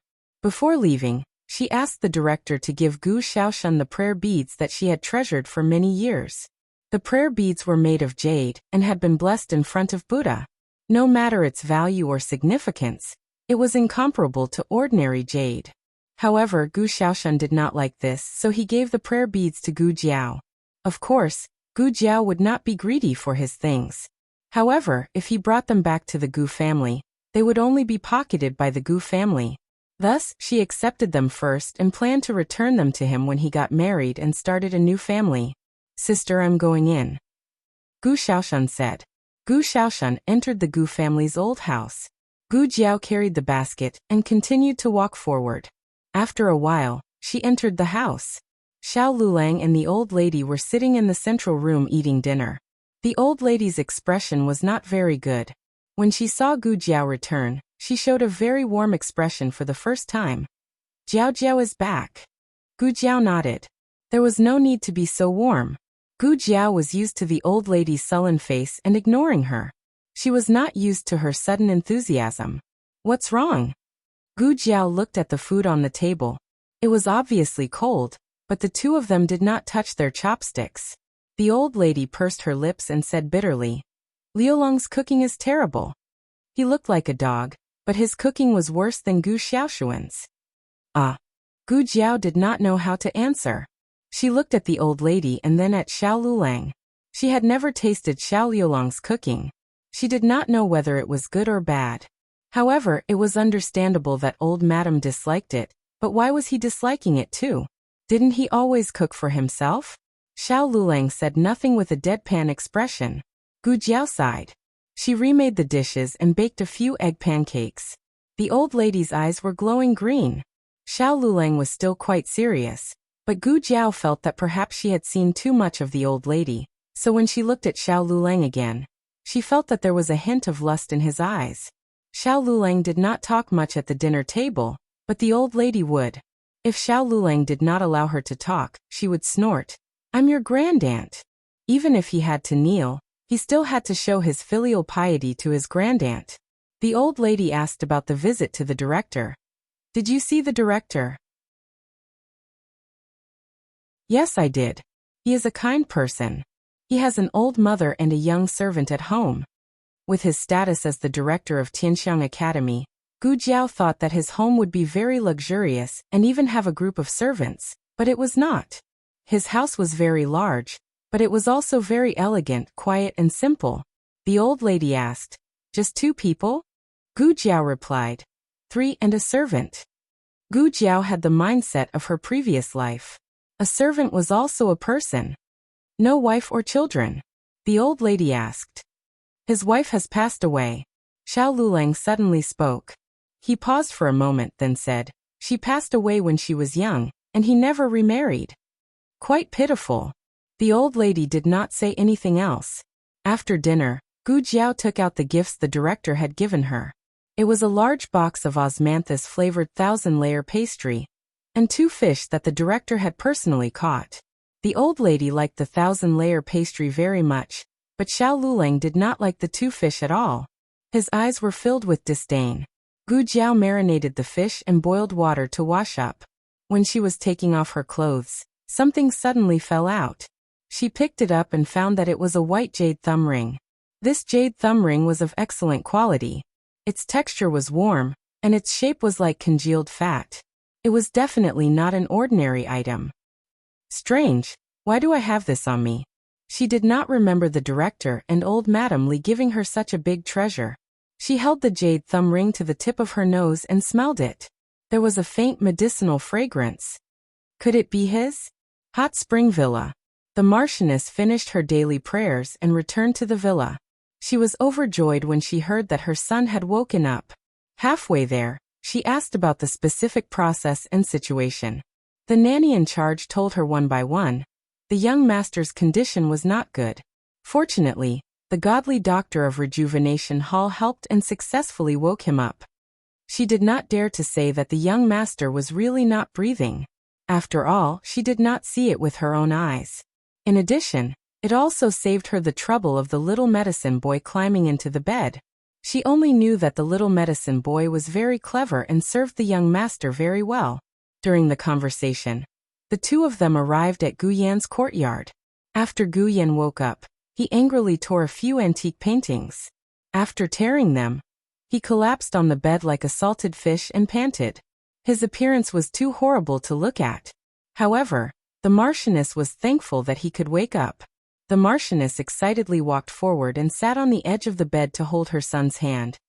Yan, are you awake? Gu Yan said speechlessly. I'm not awake. I'm still unconscious. The Marchioness was choked. Instead of being angry, she laughed. Yenner has the strength to talk to Mother. You've been unconscious for so long.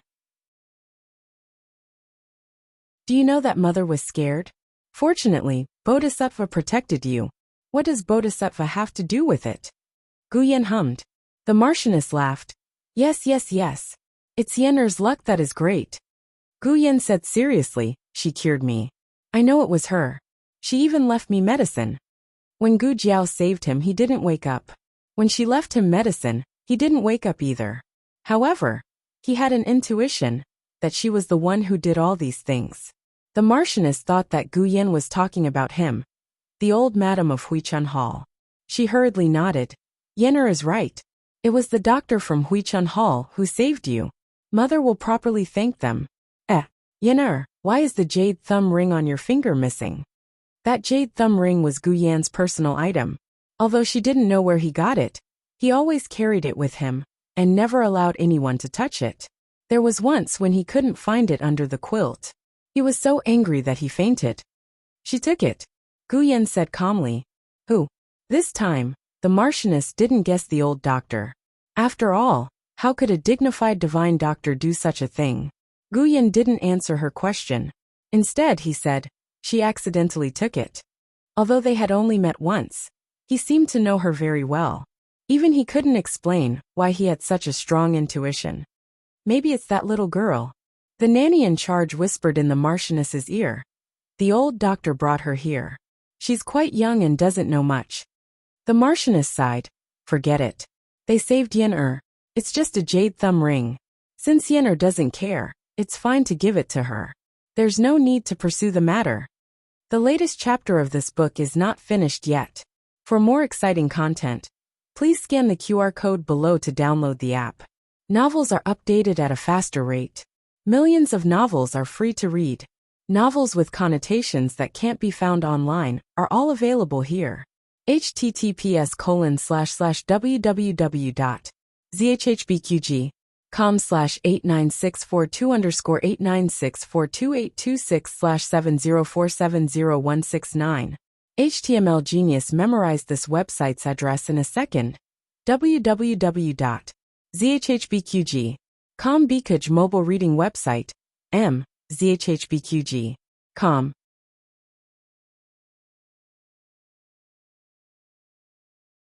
Chapter 51. The latest chapter of the book is not finished yet. For more exciting content, please scan the QR code below to download the app. Novels are updated faster. Millions of novels are free to read. Novels with content that can't be found on the internet are all available here. In the next few days, Gu Jiao didn't go out again. She stayed at home and learned to write from Xiao Lulang. She also accompanied Xiao Lulang in his rehabilitation. Xiao Lulang didn't seem to care about whether he could stand up again. Gu Jiao noticed this before the operation. She didn't know what he had experienced, but his heart was like dead ashes. He had no love and passion for life at all. Feng Lin was worried that he would have an accident during the operation, but he agreed without hesitation. This was not because he was brave and fearless, but because he didn't care whether he died or not. However, Gu Jiao would not let him die, nor would she let him be crippled. It's time to exercise. Gu Jiao tidied up the house and went to Xiao Liulang's room. She didn't treat herself as an outsider anymore. She didn't even knock when she came in. Xiao Liulang's face suddenly became ugly. It wasn't because she didn't knock when she came in. It was because he didn't want to exercise. Gu Jiao guessed that he would have such a reaction. She didn't give him a chance to refuse. She walked over and pulled him up from the chair. Not only did she enter his room, but she also pulled him. It was really inappropriate. Xiao Lulang frowned. He couldn't win against her with one leg. He was still pulled out of the room. Crutches, Xiao Lulang said. Gu Jiao raised her eyebrows. From today onwards there are no crutches. Xiao Lulang glanced at her and said lightly, without crutches I can't walk. Gu Jiao crossed her arms in front of her chest and said flirtatiously, if you can't walk, I'll help you. I'll be your crutches. She could tell that every time he used crutches, he didn't do rehabilitation. He put all his weight on the crutches. His right foot didn't get any exercise at all. Xiao Lulang frowned. Gu Jiao smiled. If you want a crutch, you can walk back to the house yourself. My right leg has no strength. What's going on? He could only bounce back. Xiao Lulang decisively gave up when he thought about how he was hopping around. Just like that, the idea of Xiao Lulang using the walking stick to slack off was extinguished by Gu Jiao. He could put his weight on the crutch without any qualms, but he couldn't put his weight on Gu Jiao's soft little body, because, husband, don't always press on me. You have to learn how to use your own strength. That's right, that's it. Put in some more effort. I'm going to be crushed by you. How can you count on a woman like me for this? Xiao Lulang gritted his teeth. I'm just borrowing your strength. What kind of nonsense are you spouting? Can't you shut your mouth? Xiao Lulang was forced to walk seriously. In the past, he could walk more than 10 rounds without panting, but now he couldn't even walk once. Gu Jiao also set a rule that he couldn't walk less than 100 steps a day. After walking 100 steps, Xiao Lulang was completely soaked. Gu Jiao took a handkerchief to wipe his sweat. Husband, do you feel sore all over like you were run over by a big carriage? You're so tired that you can't move. You can't even lift your fingers, and your legs can't stop shaking.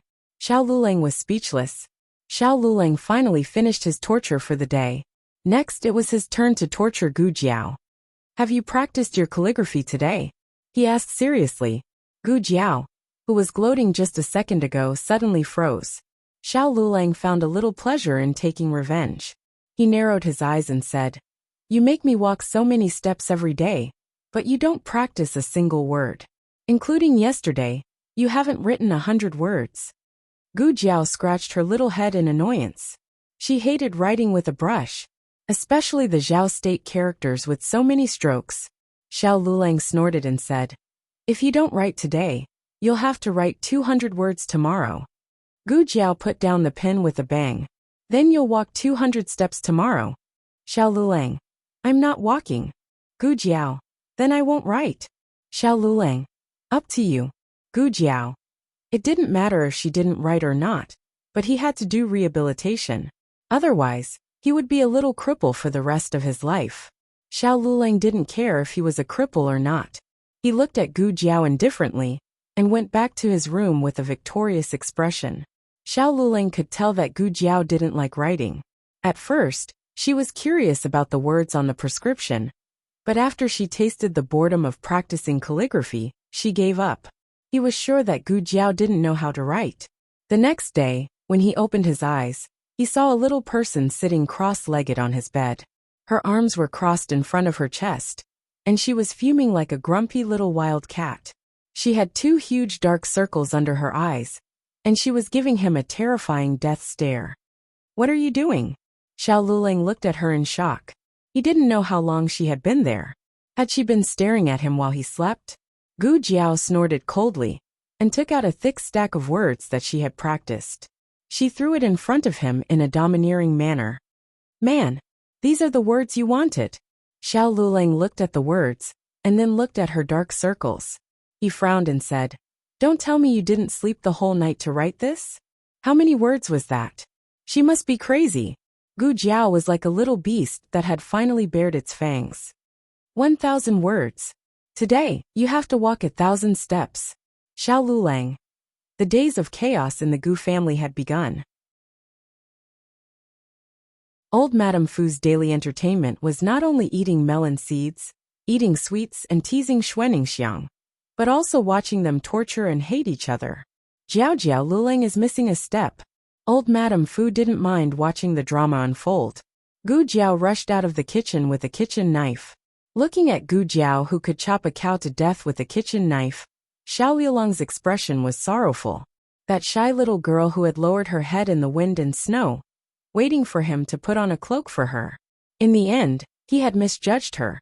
In the blink of an eye, the 15th day of the first lunar month had passed and Tianxiang Academy had started school.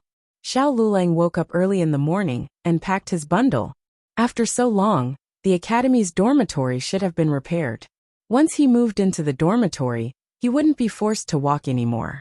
When he was packing, Gu Jiao didn't say a word.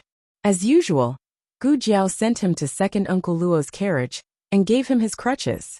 When she left, she suddenly thought of something and smiled at him. Ah, that's right. I've been too busy recently. There's something I almost forgot to tell you. It's inconvenient for you to practice walking in the academy. The last time I went to visit the dean, I told him that you don't have to live in the academy for a few months until you recover. Xiao Lulang. Thunder from a clear sky.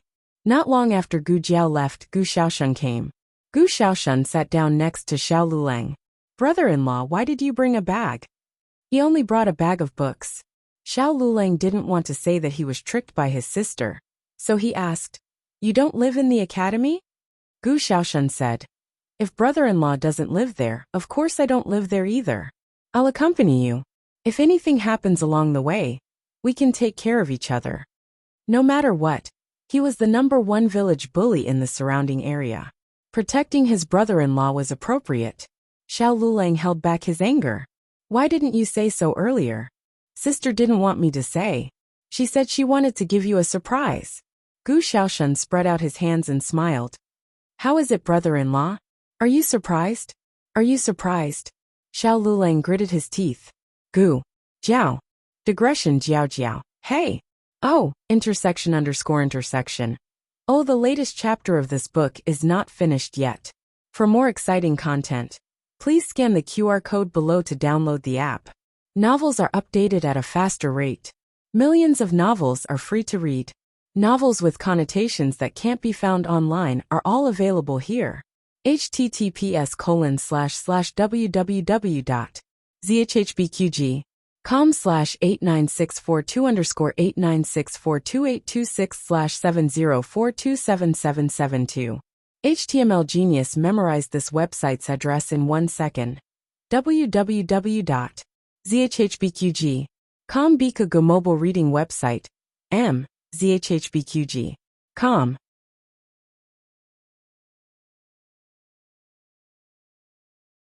Chapter 52. The latest chapter of this book is not finished yet.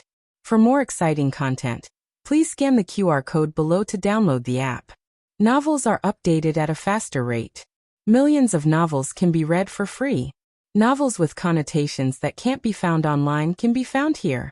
On the other side, Gu Dashun also came out of the Gu family's old mansion. Gu Dashun's complexion was not very good. The Gu family had a terrible New Year this year. In the past, so many people came to pay their New Year's greetings that the doorstep was almost broken. But this year, they all heard about the Yamen incident and were afraid that their reputation would be affected, resulting in the Gu family being deserted this year. The villagers did not think much of Gu Dashun. Everyone had lived in the same village for so many years, and everyone knew about Madame Lu's and Madame Zhou's morals. But Gu Dashun was a good seedling. He was different from the other children in the village since he was young. He was going to be successful in the future, but he was implicated by his mother and the second branch. The villagers all felt sorry for him. But Gu Dashun did not think so. He felt that everyone was laughing at him, and every gaze that fell on him was full of disdain and evil intentions. When he got on the ox cart, he saw Gu Xiaoshun and Xiao Lulang talking and laughing. Gu Xiaoshun used to not stick to Gu Dashun, and Gu Dashun was happy. But now he felt a kind of shame and anger from being isolated. Xiao Lulang and Gu Xiaoshun ignored Gu Dashun the whole time. Later on, the two of them entered Earth Class B together. Only when he saw the wooden sign of the class did Gu Dashun feel better. So what if they were in cahoots? In the end, it was impossible for them to be successful. The academy held an exam for the returning students. Gu Dashun wanted to get first place to wash away his shame, but he used too much strength and his mind was too tense. He did not perform as well as before, and fell out of the top 10. Gu Xiaoshun was still at the bottom. He went to school to make his sister happy, not to take the exam, so he had no pressure at all. However, it wasn't as if he didn't learn anything. He liked carving, and Xiao Lulang had told him that the highest level of carving was not carving people or objects, but carving words and books. If he could inscribe the 4 books and 5 classics without missing a single word, then he would be truly amazing. Gu Xiaoshun took these words to heart. From that day onwards, he no longer dozed off in class. He sat more energetically than a fighting cock. He wanted to remember every word the headmaster taught him. He wanted to be a real sculptor. The poor student who had applied for leave before the end of the year didn't miss the exam this time, and successfully squeezed into the 3rd from the bottom. Xiao Lulang got his wish and fell back to the 2nd from the bottom. However, his good days did not end there. The day after the exam, he was called to the dean's fair hall. Xiao Liulong's eyes were instantly filled with wariness as he looked at the dean, who was smiling treacherously on the chair. The dean smiled gently and said, "You don't have to be nervous. I didn't call you here today to talk about the exam. Have you received the county exam documents? The county exam is in 10 days. I promised Jianyang that I would help you review your homework when school starts and strive to help you pass the county exam. From now on, you will come to Fair Hall to study at noon. I haven't even settled the score with you for secretly signing up, and now you want to steal my lunch break." Xiao Lulang expressed 10,000 rejections. The dean said in a tone of voice, "Jianyang told me that you are already very diligent. You study until very late every day. Your brain is actually not stupid, but I don't know why you always do poorly in the exams. Maybe your study method is not right, or your mood is not high." She told me to think of a way. Not letting him live on campus, and asking the dean to give him special treatment. I didn't even know that you two talked so much during that visit. Xiao Liulong's handsome face was completely dark. "How about it? Let's start now." The dean smiled and looked at Xiao Lulang. Xiao Lulang snorted and nonchalantly said, "I won't be participating in the county examination. You should give up on this idea." After saying that, he leaned on his walking stick and walked away without looking back. Gu Jiao knew nothing about the academy. She was still thinking that the dean would give Xiao Lulang special treatment today. Xiao Liulong's talent was not bad, but he did not focus on his studies. Once there was a good teacher to guide him, he would definitely soar. Gu Jiao happily tidied up the house. She washed the clothes and chopped the firewood. Then she said to the old lady, "Great aunt, I will go to the temple in a bit." The old lady cracked a melon seed and said, "Why are you going to the temple? May the Bodhisattva bless Lulang to pass the county exam?" Oh, Gu Jiao was stunned. So there was such a way. Although she believed in science, wasn't there a saying that the end of science was theology? She might as well ask the Bodhisattva to bless her husband and let him become a top student. Okay, actually she was going to buy a mountain. The new year was over, and the abbot's junior brother should have returned from his travels. "Gu Jiao, for lunch, the old lady waved her hand. "Xiao Shui will come and make it. You can go."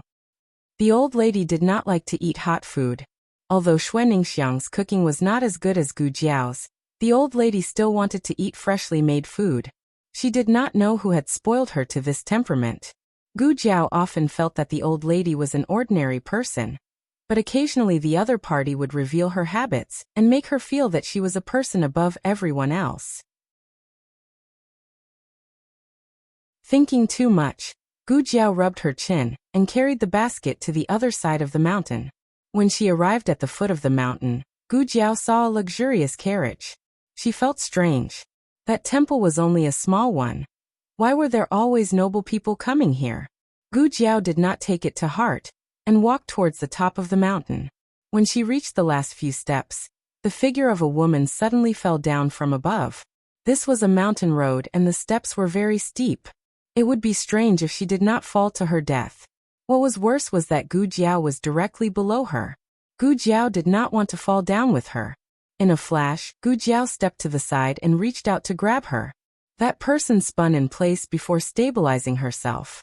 Then she raised her head to look at Gu Jiao. Gu Jiao also looked at her. The moment their eyes met, both of them were shocked. "It's you? Gu Jiao. Isn't this the madam that I met at the temple last time?" "Madam? Isn't this the little girl who blocked the food box for me at the temple last time?" The madam smiled in surprise. "Miss, you saved me again." Gu Jiao asked faintly, "Why is it that every time I see you, something happens to you?" The madam smiled embarrassedly. Gu Jiao saw the red swelling on her forehead, and then looked at the mud on her knees. She asked, "Did you knock all the way here?" "Yes." The madam nodded. "I prayed to the Bodhisattva to protect my son. In the end, the Bodhisattva appeared and I came to fulfill my vow." Although Gu Jiao also wanted to burn incense and ask the Bodhisattva to protect Xiao Lulang, she would not do it if she had to fall step by step. Digression, Jiao Jiao raised the flag, highlighted the key points, and wanted to take the exam. The latest chapter of this book is not finished yet. For more exciting content, please scan the QR code below to download the app. Novels are updated faster. Millions of novels are free to read. Novels that are not available online are all available here. https://www.zhbqg.com/89642_896422826/7038999. HTML Genius memorized this website's address. www.zhbqg.com Bikugo mobile reading website. zhbqg.com.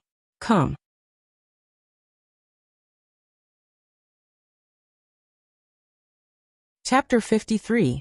The latest chapter of this book is not finished yet. For more exciting content, please scan the QR code below to download the app. The novel is more complete and updated faster. Millions of novels are free to read. There are all kinds of novels that can't be found on the internet here. Miss, are you here to see the abbot this time? If she remembered correctly, she came to see the abbot last time. Gu Jiao thought for a moment and nodded seriously, yes. She originally planned to ask for Bodhisattva's blessing for Xiaolulang, but Bodhisattva was so stingy that she had to kowtow to him. The madam hurriedly said, "Then go quickly. The abbot is in the temple. If you are late, he will go down the mountain again." The abbot went down the mountain a lot recently. It was said that a family in the town wanted to adopt a child in the temple. Gu Jiao looked at her as if to say, "Can you walk alone? Don't fall down again, then no one will save you." The madam understood Gu Jiao's eyes and smiled warmly. "I was tired just now and felt a little dizzy. Now I am fine. Besides, there are only a few steps left." Gu Jiao asked, "Do you feel dizzy often? Do you feel dizzy in the morning or at night? Do you feel dizzy on an empty stomach or after a full stomach?" The madam was stunned by her series of questions, but she still answered politely, "In the morning. I feel dizzy when I just get up. If I don't eat, I will feel dizzy." Gu Jiao said, "Oh," and took a piece of sesame candy from her purse. "Eat more candy." After giving the candy to the madam, Gu Jiao went to see the abbot. It was the second time that Gu Jiao came to the temple. Many young masters still remembered her. They knew that she came to buy the mountain, so they led her to the abbot's meditation room. Coincidentally, the abbot had just received a guest. The guest came out of the abbot's meditation room and passed by Gu Jiao. It was a young man in his early 30s. He looked handsome and wore luxurious clothes. This was the second pilgrim that Gu Jiao saw in the temple. "Young benefactor Gu is here, right?" The abbot's gentle voice came from the meditation room. Gu Jiao grunted and stepped into the meditation room. To Gu Jiao's surprise, there were actually a few bald little monks sitting in the meditation room. They were all about 4 or 5 years old. They looked dignified, and their eyes were naughty and clean. The same bald head and the same clothes. Gu Jiao suddenly felt that she was a little face-blind. The little monks stared at Gu Jiao with their eyes wide open. Although it was the second time that Gu Jiao came to the temple, the last time the little monks didn't have time to see Gu Jiao before they were scolded and ran away by the madam's servant girl. Therefore, strictly speaking, this was the first time they had met. The little monks widened their eyes in shock. After a long while, she covered her mouth with her small hands and whispered in what she thought was a very soft voice. "Wow, there's a flower on her face. Why is there hair on her face? Why didn't we? I also want to have Fafa flower." The little monks kept saying hair, but Gu Jiao still understood that it was a flower. So, they thought that the birthmark on her face was actually a flower? "Did you draw the flower yourself?" a little monk asked. Yes, she drew it when she was born, and it couldn't be washed off. Were they envious? Were they jealous? Gu Jiao calmly looked at the group of curious little monks. The abbot cleared his throat and said to the little monks, "You go and find senior brother Jingchen first." The little monks obviously didn't want to leave, but senior brother Jingchen's charm should be very strong.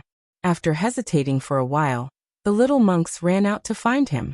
A group of little monks stepped over the threshold one by one, and the last one fell down with a thud. Gu Jiao immediately recognized him. She didn't recognize his face, but looking at his clumsy appearance, Wasn't he the little wrestling boy who bumped into her thigh last time? Gu Jiao wanted to hit him again, but he quickly got up and didn't give Gu Jiao a chance to hit him. Gu Jiao regretfully pursed her lips. The abbot motioned for Gu Jiao to sit down. Gu Jiao sat down and drank a few mouthfuls of bitter tea. Thinking of the young man who came out of the meditation room, she asked the abbot, "Was that a pilgrim? Or like me, he also came to buy the mountain?" The abbot smiled gently and said, "He didn't come to buy the mountain, but to adopt children." Gu Jiao showed an incredulous expression. The abbot explained, "The little monks in the temple are all orphans. Sometimes some kind-hearted people will come to adopt them." Oh. For some reason, Gu Jiao thought of the silly wrestling boy. He was so silly no one would want him, right? After all, there were so many clever little monks competing with him.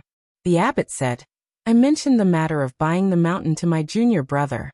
He said that if young benefactor Gu sincerely wants to buy it, the temple can sell it, but the price will be higher than before." "How much was it before?" Gu Jiao asked. 249 taels. The abbot said. "And now?" Gu Jiao asked again. 250 taels. The abbot replied. Gu Jiao's mouth twitched. "I seriously suspect that your junior brother is implying me." The abbot saw Gu Jiao's indignant expression, and also felt that the price was ridiculously high. But the temple's finances have always been managed by his junior brother. How much he said, was how much it was. Even the abbot had no right to interfere. The abbot said, "If young benefactor Gu thinks it is expensive, you can consider other mountains." Gu Jiao asked, "Does your temple have other mountains?" The abbot said honestly, "No." Gu Jiao's mouth twitched again. Gu Jiao did not have enough money to buy a mountain, but she had not received the consultation fee for treating the young master of the hot spring villa. That visit cost a lot. She had used 3 vials of epinephrine, and only had a few boxes of anti-heart failure medicine, all of which were left to the young master. She decided to ask for more consultation fee from the second boss. When Gu Jiao went down the mountain, the madam had already left, and the carriage was not there. Gu Jiao did not ask where she went, and went down the mountain to town. When she arrived at Huichun Hall, she found an extremely luxurious carriage parked at the entrance. Such a carriage would never be seen in town. What was wrong with today? Why was she always seeing luxurious carriages? Was this a reminder that she should buy a carriage? When shopkeeper Wang saw Gu Jiao, he was very polite and personally welcomed her in. "Miss Gu, what brings you here? Sit down first, I'll make a pot of tea for you." Gu Jiao lightly said, "There's no need for tea. I'm here to get the consultation fee." "Huh." Shopkeeper Wang was surprised. "What consultation fee?" Gu Jiao looked at him and said, "The consultation fee from the hot spring villa. Didn't I treat the young master of the Marquis's household? Where's the consultation fee?" At the mention of this, shopkeeper Wang simply smiled. "Miss Gu came at the right time. Do you see that carriage outside the door? It's from the Marquis's household. Last time the second boss was too nervous and forgot to ask for the consultation fee. I'm guessing that they're here to deliver the consultation fee. So it was the Marquis's household's carriage. No wonder it was so luxurious. The second boss is in the accounting room. Do you want to go find him?" Shopkeeper Wang asked with a smile. "There's no need. I'll go find him after the people from the Marquis's household settle the bill." Gu Jiao finished speaking and turned to go to the side room behind the main hall. As soon as she left, the curtain of the carriage was lifted. First, a young servant girl dressed in bright clothes jumped down. Following that, a young girl dressed in green, and wearing a green veil gracefully walked down with the help of the servant girl. Digression. The misreported young miss has made an appearance. The latest chapter of this book is not finished yet. For more exciting content, please scan the QR code below to download the app. Novels are updated at a faster rate. Millions of novels are free to read. Novels with connotations that can't be found online are all available here. https://www.zhhbqg.com/89642_8964286/70353357. HTML Genius remembers this website's address in 1 second. www.zhhbqg.com Bikugo mobile reading website. zhhbqg.com.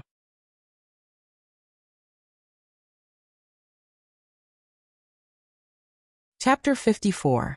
The newest chapter of this book is not finished yet. For more exciting content, please scan the QR code below to download the app. Novels are updated even faster. Millions of novels are free to read. Novels with connotations that can't be found online are all available here. The semi-transparent gauze on the curtains reached her ankles, but it still couldn't hide her graceful figure. The women in town didn't wear curtains. Only the noble ladies of the capital were so particular about it. Her hand on the servant girl's forearm was as delicate as jade, slender and beautiful. Just by looking at her hand, one could tell that it was a hand raised by a rich and powerful person. After she got off the carriage, she entered Rejuvenation Hall, without stopping for a moment. However, the surrounding people were all stunned, and couldn't recover their senses for a long time. For such a person to appear in this barren town, it was like a celestial maiden from the heavens descending to the mortal world. Which family's daughter is this? The Qin family? I don't think so. The Qin family's young miss doesn't have such a noble aura. Could it be the Liu family? Also not likely. The two largest families in town were the Qin family and the Liu family. One family had a government official who was married to a wealthy merchant, and their family was extremely wealthy. The other family had a county magistrate who could cover the sky with one hand in Clear Spring Town. The daughters of their families were naturally incomparably noble. Normal people didn't have a chance to see them, but for some reason, they felt that this daughter couldn't possibly be someone from town. Of course, there were people who had seen the daughters of the Qin family and Liu family. It really was like the difference between clouds and mud. The daughters of the Qin and Liu families weren't enough to carry the others' shoes. When such a person entered Huichun Hall, everyone couldn't help but have a higher opinion of Huichun Hall. They had already killed someone before, yet such a noble was still willing to come. Was she stupid, or did Huichun Hall really have some ability? Is your boss here? The young girl entered the hall, and asked the dumbfounded shopkeeper Wang. Shopkeeper Wang was stuttering. He had lived for most of his life, but he had never seen such a beautiful and extraordinarily noble girl. The young servant girl frowned in displeasure and scolded. My family's young miss is asking you a question? Are you here? Young miss? Could this be the Marquis family's daughter, the young master's twin sister? Heavens! In his lifetime, he had actually seen such a powerful noble person. Shopkeeper Wang hurriedly came back to his senses. Wiping away the bean-sized beads of cold sweat, he said, Yes, this little one will go and call the owner out. The girl said indifferently, No need. Go and inform him. I'll go see him myself. I don't dare. How could he make the people of the Marquis estate wait?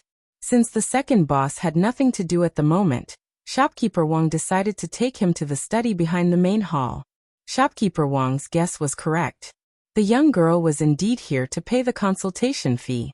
However, other than paying the consultation fee, she also gave a lot of tips. When the young master was being treated, the young girl was not present.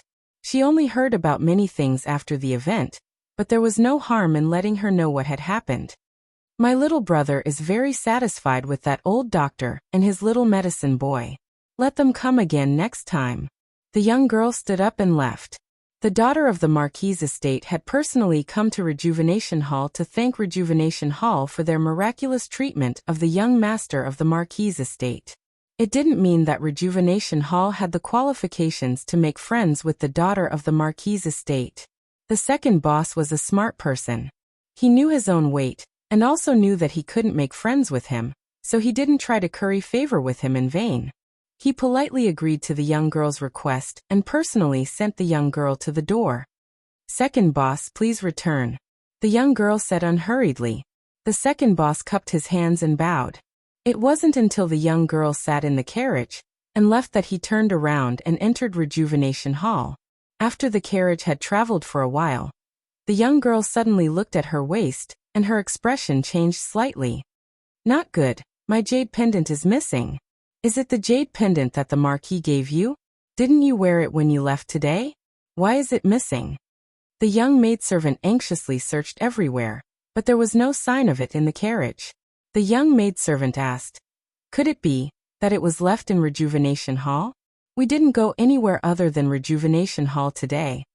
The young girl nodded thoughtfully. "And go look for it." The carriage turned back and stopped near Rejuvenation Hall.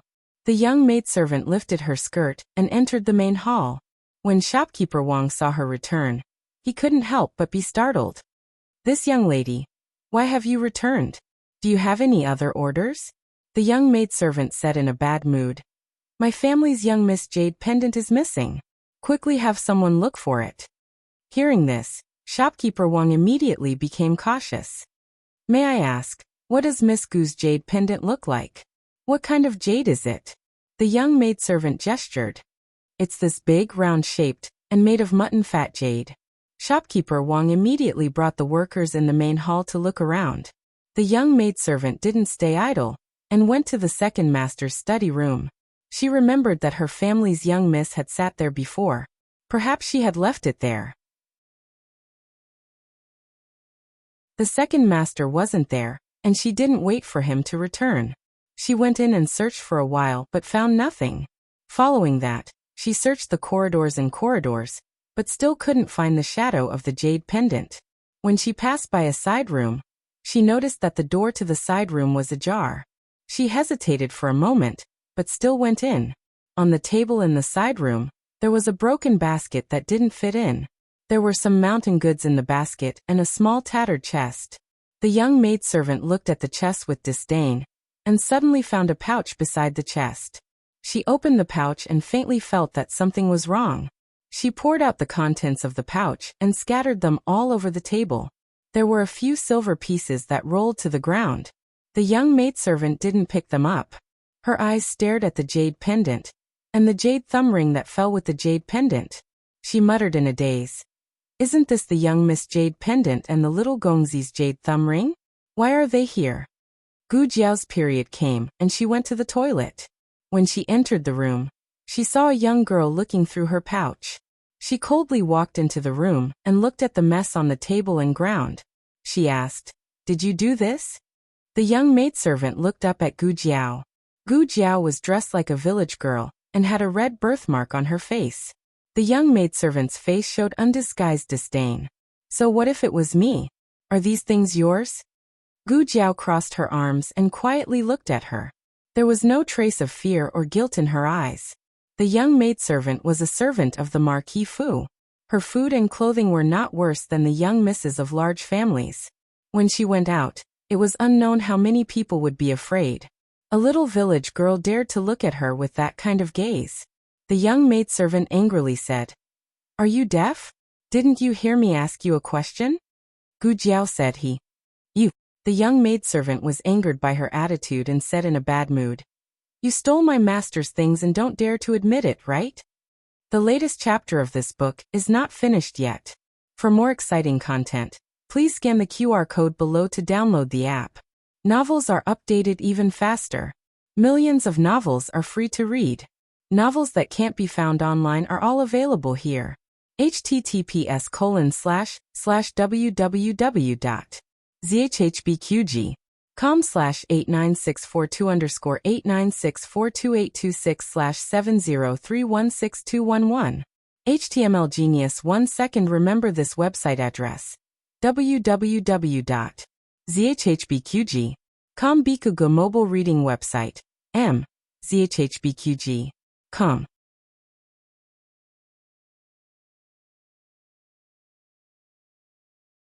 Chapter 55. The latest chapter of this book is not finished yet.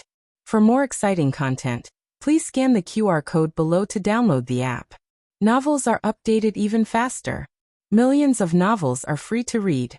Novels with content that can't be found online are all available here. What happened? The second master and shopkeeper Wang walked over. The one who asked was the second master. The second master had just gone to the bank across the street to exchange money, and had just entered the main hall when he heard from shopkeeper Wang that the Marquis family's daughter had lost something in Huichun Hall. He and shopkeeper Wang went to look for it, but unexpectedly saw this scene in the side room. This side room was specially prepared for Gu Jiao to rest in. Even though Gu Jiao didn't use it much, usually no one would break in. When they heard the servant girl say that someone has stolen our young miss things, they thought that the little thief had hidden inside. In the end, they found that there were only 2 people in the side room: the Marquis's servant girl and Miss Gu. Then was the little thief that the servant girl was talking about Miss Gu? The little servant girl didn't recognize Gu Jiao, and seeing that the second master and shopkeeper Wang had arrived, she immediately pointed at Gu Jiao and said, "You came at the right time. It was this little thief who stole our young Miss Jade pendant. She also stole our young master's jade thumb ring." The second master was stunned. Is there a misunderstanding? She wouldn't steal anything. How could this little girl steal someone's things? She could freely go in and out of his account room, and she had never touched any of the valuable things in the room. Moreover, the little girl's eyes were magnanimous. If she really was caught stealing, how could she not have a trace of guilt? Shopkeeper Wang didn't think so. Although he didn't go to the Marquis's family that day, he heard the second master and the old doctor say that it was Miss Gu who saved the young master's life. She had the opportunity to steal the young master's jade thumb ring. In addition, the Marquis's family's daughter had just arrived at Huichun Hall today, and the jade pendant had been stolen and appeared on Gu Jiao's table. Shopkeeper Wang couldn't help but think more. The little servant girl was angry. What do you mean she wouldn't steal? Are you saying that I'm wrongly accusing her? Who does she think she is? Why would I come all the way here to malign her? These words were not pleasant to the ears, but the words were crude, but the logic was not crude. The servant girl was a servant of the Marquis Fu. Her status was more noble than many of the young misses of large families. If she wanted to frame someone, she had to find someone with the right status. Gu Jiao, this little village girl, was like an ant on the ground. Even if she was crazy, she would not go out of her way to step on her. Unless she really stole something from the Marquis estate. Are you sure you're not mistaken? There are many things in this world that are the same. The second boss still firmly believed that Gu Jiao was innocent. I'm wrong. The young maidservant was so angry that she laughed. Do you think that the ornaments used by my family's young miss in Gongzi are some kind of trashy street item? This jade pendant was bestowed by the palace. Even if your entire Hu family were to go bankrupt, you still wouldn't be able to afford it. The second boss's face turned pale for a moment. If it was such a precious thing, it really couldn't be Gu Jiao's. But he still didn't believe that Gu Jiao would steal. You don't allow counterfeits? Maybe the thing in Miss Gu's hand was a fake. Shopkeeper Wang looked at the second boss with worry. The second boss firmly believed in Gu Jiao, and this would undoubtedly offend the Marquis estate. He didn't want anything to happen to the second boss. Just as he was considering his words and planning to persuade Gu Jiao to admit her crime and not offend the Marquis estate, Gu Jiao lightly opened her mouth. It's not fake, it's real. Listen, listen. She admitted it. The young maidservant fiercely said. Yuru. A gentle and noble voice slowly sounded from outside the door. Young miss. You've come. The young maidservant quickly changed her expression to one of respect and bowed to the young girl. The young girl wearing a dark-colored curtain slowly walked in while holding the curtain's gauze and skirt. She combed through the clouds and swept the moon with a graceful bearing. She used the fragrance powder that only the noble ladies in the capital could afford. As she walked, the fragrance wafted and the entire room was filled with a pleasant fragrance. Achoo! Gu Jiao sneezed. She was allergic to this kind of fragrance powder. The young maidservant angrily glared at Gu Jiao. Not only did she not greet her young miss, she even dared to sneeze. A village girl would always be a village girl. She wouldn't be able to show her face. The young girl's tone was normal as she said, This jade pendant can't be fake. The jade used is Kuan Mountain's mutton fat jade. In Zhao country, only the imperial family has the right to mine it. Counterfeiting an item used by the imperial family is a serious crime, not to mention that it can't be exactly the same. Oh. Gu Jiao rubbed her chin. What kind of attitude is this? The young maidservant continued to glare at her. But because the Marquis estate's daughter was present, she wasn't as domineering as before. The young girl looked at Gu Jiao and warmly said, You're that little medicine boy? Gu Jiao responded. She didn't ask how she guessed it. After all, it wasn't hard to guess. The young girl calmly said, I'll give you the jade pendant and return the jade ring to me. I'll pretend this never happened. Young miss. The young maidservant stomped her feet.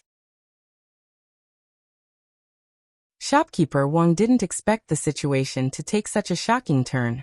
The Marquis Estate's daughter was really magnanimous. She gave away such a valuable item without announcing it to the public, protecting Miss Gu's and Rejuvenation Hall's reputation. Seeing that Gu Jiao didn't speak, the young girl continued. The jade pendant is mine. If you like it, you can take it. But the jade ring is my younger brother's. I must return it to him. Shopkeeper Wang was anxious to death on the side. Quickly agree, quickly agree. Gu Jiao expressionlessly looked at the young girl and said, You can take the jade ring back and put down the jade pendant. She had previously suspected that the jade ring belonged to the Marquis Estate's young master. Now her guess was confirmed. She didn't explain that the jade ring had accidentally slipped into the young girl's sleeve when she was rescuing the young master. First, she couldn't explain the rescue process. Second, this pair of master and servant wouldn't believe her. Since that was the case, why should she waste her breath? The young girl said, You really know how to pick things. This jade ring only has a special meaning for my younger brother. Speaking of value, it's not as valuable as the jade pendant. Gu Jiao said, I'll return the jade ring to you because it really does belong to your younger brother. The jade pendant isn't yours, so you have to return it to me. The young maidservant snorted. If it's not my master's, could it be yours? Why don't you take a piss and look in the mirror? Can you afford to wear such a valuable jade pendant? The young girl. You. The second boss frowned. Young miss, please be careful with your words. If you don't believe me, then I can't do anything about it. Gu Jiao said and stretched out her hand. I'll say it one last time. Return the jade pendant to me. The young maidservant took a step back. You're dreaming. This belongs to my young miss. The young girl pinched her fingers and suppressed her anger. She said to the second boss. Second boss also saw what happened today. She personally admitted that she stole. Seeing that your Rejuvenation Hall has treated my younger brother, I won't report this to the authorities. But I hope that this kind of thing won't happen again in the future. From beginning to end, Gu Jiao only admitted one thing. That the jade ring belonged to the young master. She didn't say that she stole it. However, in the other party's mouth, it became her admitting that she stole it. The latest chapter of this book isn't finished yet. For more exciting content, please scan the QR code below to download the app. Novels are updated at a faster rate. Millions of novels are free to read. Novels with connotations that can't be found on the internet are all available here.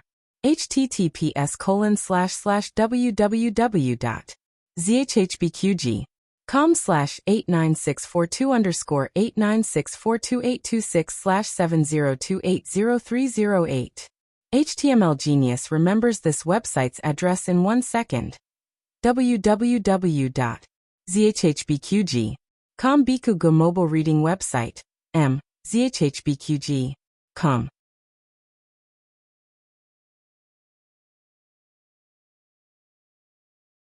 Chapter 56. The latest chapter of this book is not finished yet. For more exciting content, please scan the QR code below to download the app. The novel is updated even faster. Millions of novels are free to read. Novels with connotations that can't be found online are all available here. The two sides were in a deadlock for a long time. All the workers in Huichun Hall were attracted. There were only 3 people in Huichun Hall who knew about Gu Jiao's medical skills. The second boss, Shopkeeper Wang, and the old doctor. Although the others often saw Gu Jiao come, they only thought that she was a family member of the patient. The second boss and Shopkeeper Wang were very polite to her. Everyone thought that it was because her husband was a student of Tianxiang Academy. Don't look down on any scholar. In the future, they could be a country squire, a minister, or a local official. They just didn't expect her to do such a thing. I didn't expect that such an honest person would be a thief. Yes, she stole someone's jade pendant and jade thumb ring. I knew it. Her husband didn't come today. And she didn't need to get medicine. Why did she enter Huichun Hall? Is she eyeing that rich young lady? She chased after her to steal things. She's not afraid of ruining her husband's reputation. Isn't that right? It's really bad luck for a scholar to have such an evil woman. Of all the people present, except for the second boss, no one believed that Gu Jiao was innocent. Wasn't it obvious? She was so poor. How could she have such a good jade pendant? Young miss, please keep the jade pendant.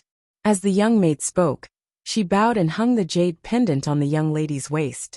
Gu Jiao reached out to take it. How dare you? The young maid's eyes were cold. She raised her hand and slapped Gu Jiao. However, before her slap could land on Gu Jiao's face, she was slapped down by Gu Jiao. No one knew how Gu Jiao did it. By the time they reacted, the young maid was already lying on the ground with her cheeks swollen. The young lady was also stunned. Gu Jiao stretched out her small hand that was covered in scars from years of hard work. She lifted the young girl's curtains and pulled down the jade pendant hanging on her waist.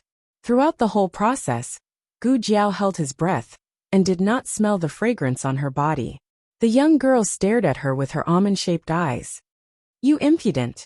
A country bumpkin actually dared to touch her.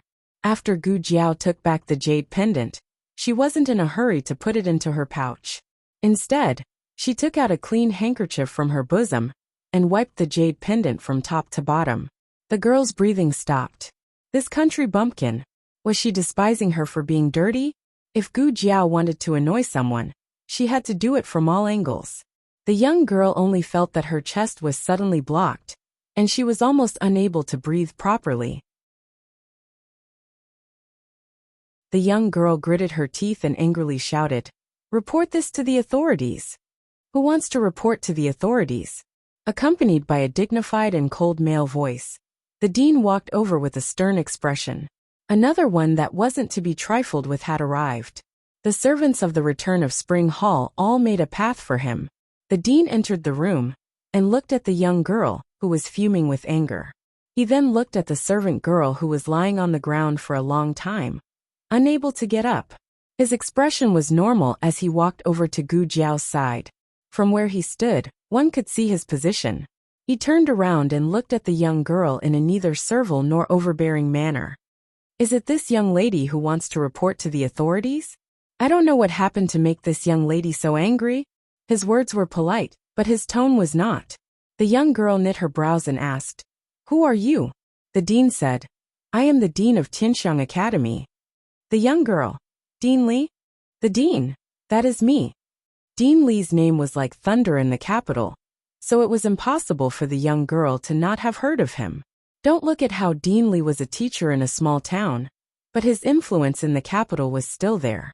The young girl was still polite to him. She looked at Gu Jiao and said, "She stole something from our family. Why haven't you returned it to me?" "I didn't steal it. The jade pendant is mine." Gu Jiao could ignore the young girl's opinion, but she cared about the dean's opinion. She was Xiao Liulong's wife, so she didn't want to leave a stain on the dean's heart. "What do you say about the jade thumb ring?" the young girl asked. "It accidentally fell into my sleeve. I only found it when I got home." Gu Jiao told the truth. The servant girl angrily said, "You didn't say that just now. You admitted that you stole it." See, this was why Gu Jiao wasn't willing to explain to them. It was because they wouldn't listen to her properly. "Let me see the jade pendant," Dean Li said to Gu Jiao. Gu Jiao handed the jade pendant to him. Dean Li remembered that his teacher also had an identical jade pendant. He also remembered that his teacher had once given Gu Xiaoshan a New Year's gift, so he roughly understood what was going on. This jade pendant was given away by his teacher. As for whether it was given to Gu Jiao herself, Gu Xiaoshan, or Gu Xiaoshan giving it to Gu Jiao, none of this was important. The important thing was that Gu Jiao definitely didn't steal it. His teacher had retired and didn't want anyone to know where he went, so he naturally wouldn't mention his teacher. He faintly smiled and said to the young girl, "Miss, you're mistaken.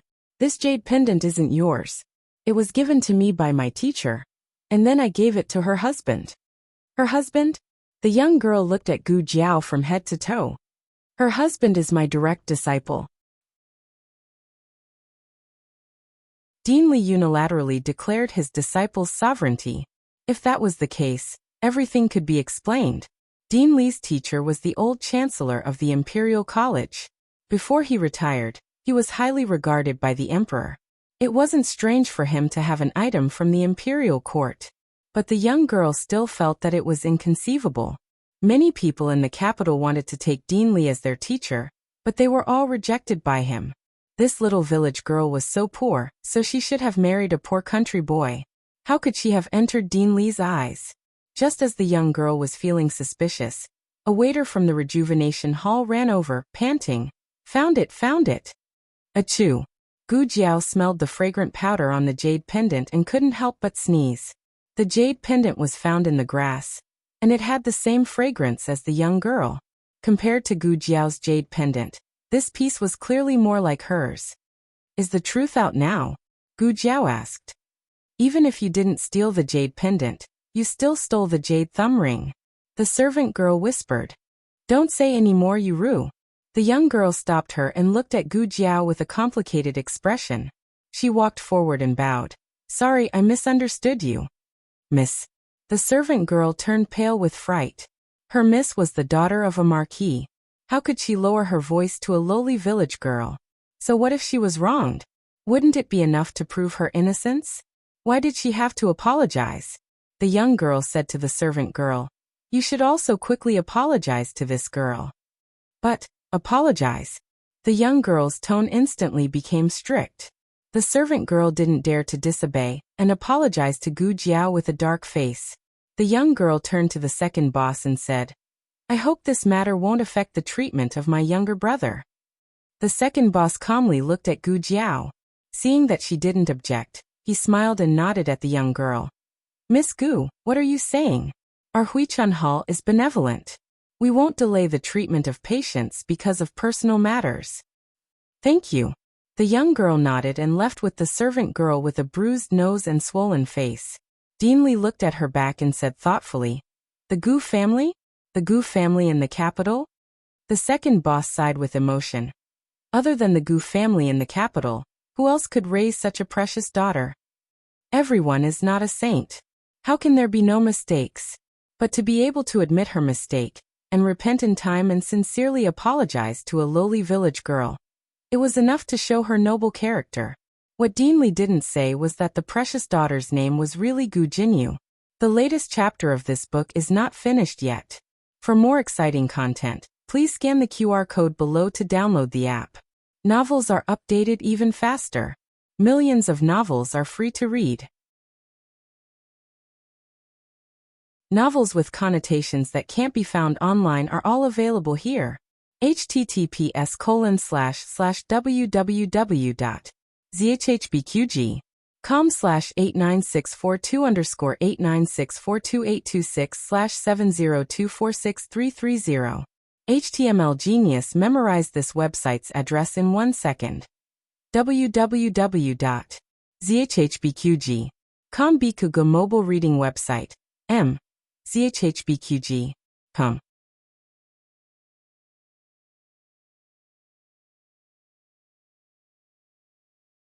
Chapter 57. The latest chapter of this book is not finished yet. For more exciting content, please scan the QR code below to download the app. Novels are updated even faster. Millions of novels are free to read.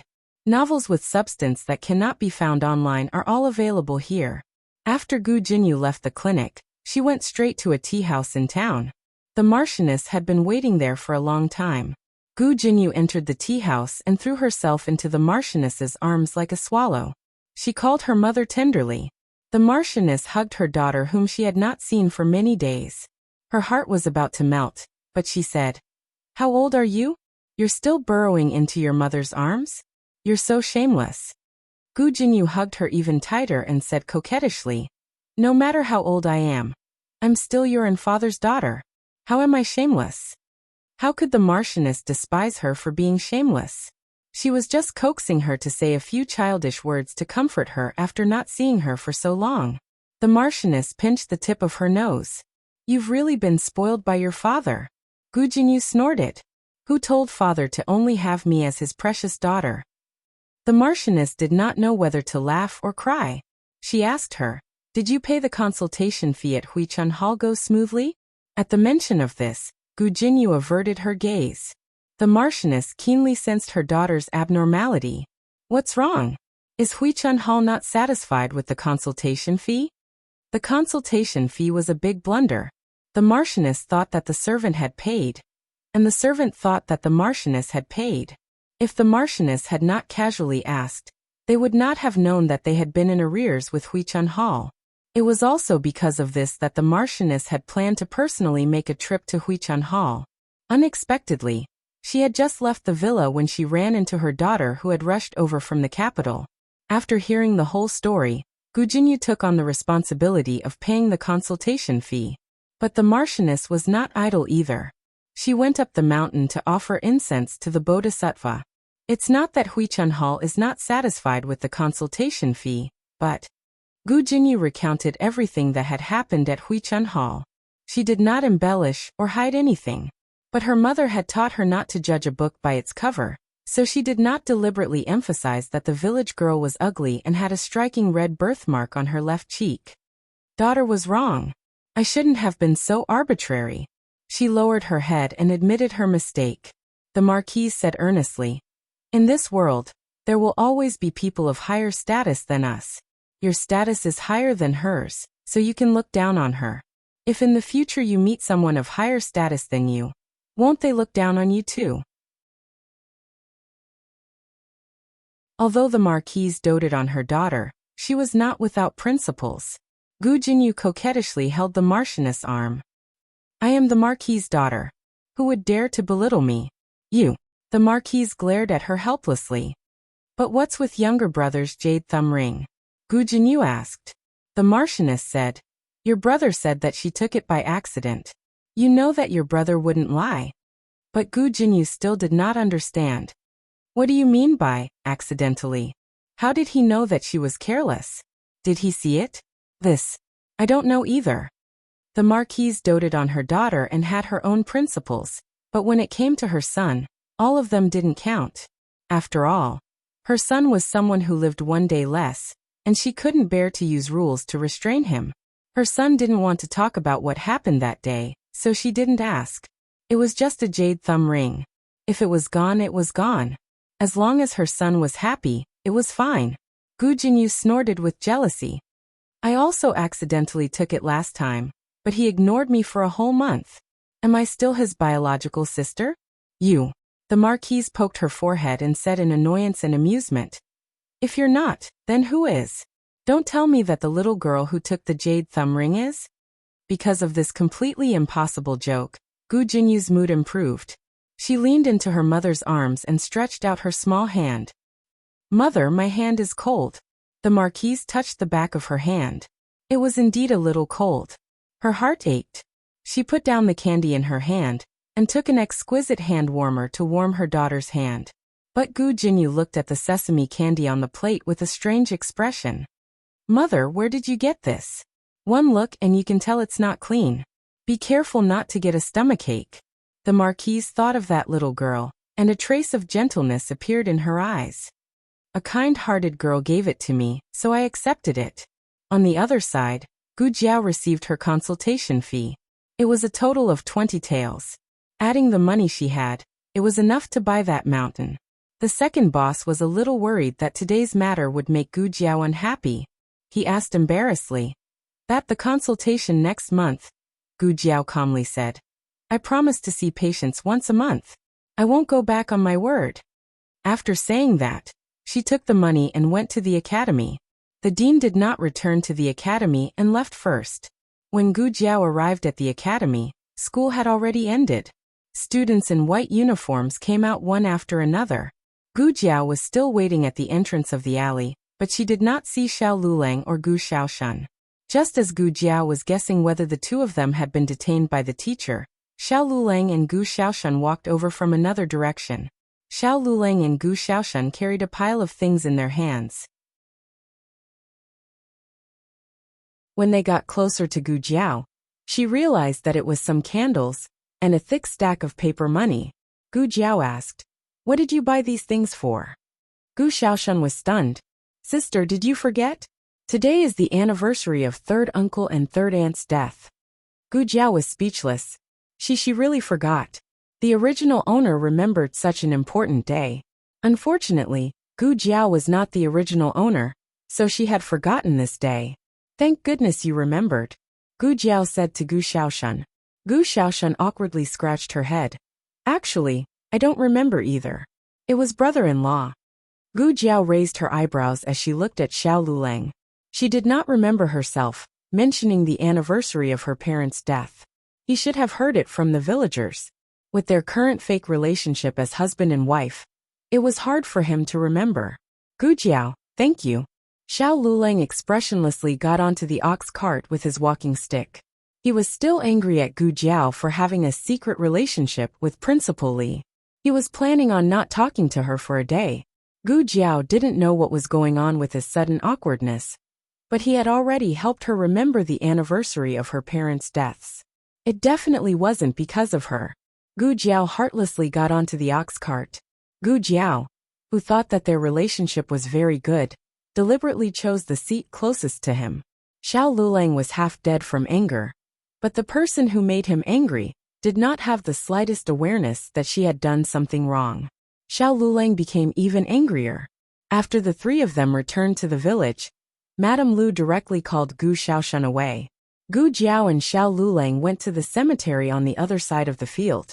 Gu Sanlang and his wife Madame Su's graves were next to each other. Because no one had taken care of it for a long time, the grass on the grave was half a person's height. Xiao Lulang was sulking, but he still rolled up his sleeves and pulled out the grass on the grave one by one. He was very focused on pulling out the grass, and did not notice that Gu Jiao behind him was staring at the grave in a daze. In the original owner's memory, Gu Sanlang was washed away by a flood. The villagers searched along the river bank for half a month before they found his body. At that time, the body was soaked and could not be seen. Madame Su only took one look and collapsed on the spot. After that, she did not have a good life. She only held on for a year before she passed away on the anniversary of Gu Jiao's father's death, leaving behind a 5-year-old daughter. They were very good parents. Compared to Gu Jiao's parents in her previous life, they were many times better. It was a pity that they passed away so early. It seems that no matter if it was her previous life or this life, she was destined to have no father or mother to love her. The latest chapter of this book is not finished yet. For more exciting content, please scan the QR code below to download the app. Novels are updated faster. Millions of novels are free to read. Novels with content that can't be found on the internet are all available here. https://www.zhhbqg.com/89642_896422826/70212209. HTML Genius 1 second remember this website address. www.zhhbqg.com Bika Go mobile reading website. zhhbqg.com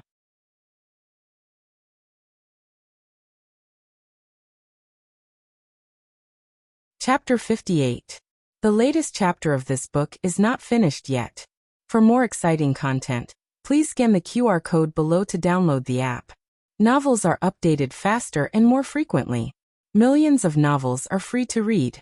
Novels that can't be found online are all available here. After the two of them finished visiting Gu Jiao's parents' graves, they set off to go home. The two of them spent a lot of effort cleaning up the graves, so they were dirty all over. Xiao Lulang, in particular, pulled out the grass on the grave and his hands turned green. Gu Jiao knew that he loved cleanliness, so when they passed by the river, she said to him, "Go wash your hands." "Okay." Xiao Lulang responded and limped towards the river with his crutches. Gu Jiao observed his walking posture. To be honest, the surgery was very successful, and he had been working hard during this period of rehabilitation, but he still couldn't throw away his crutches. Was the rehabilitation not enough? Gu Jiao rubbed her chin. "Aren't you going to wash your hands?"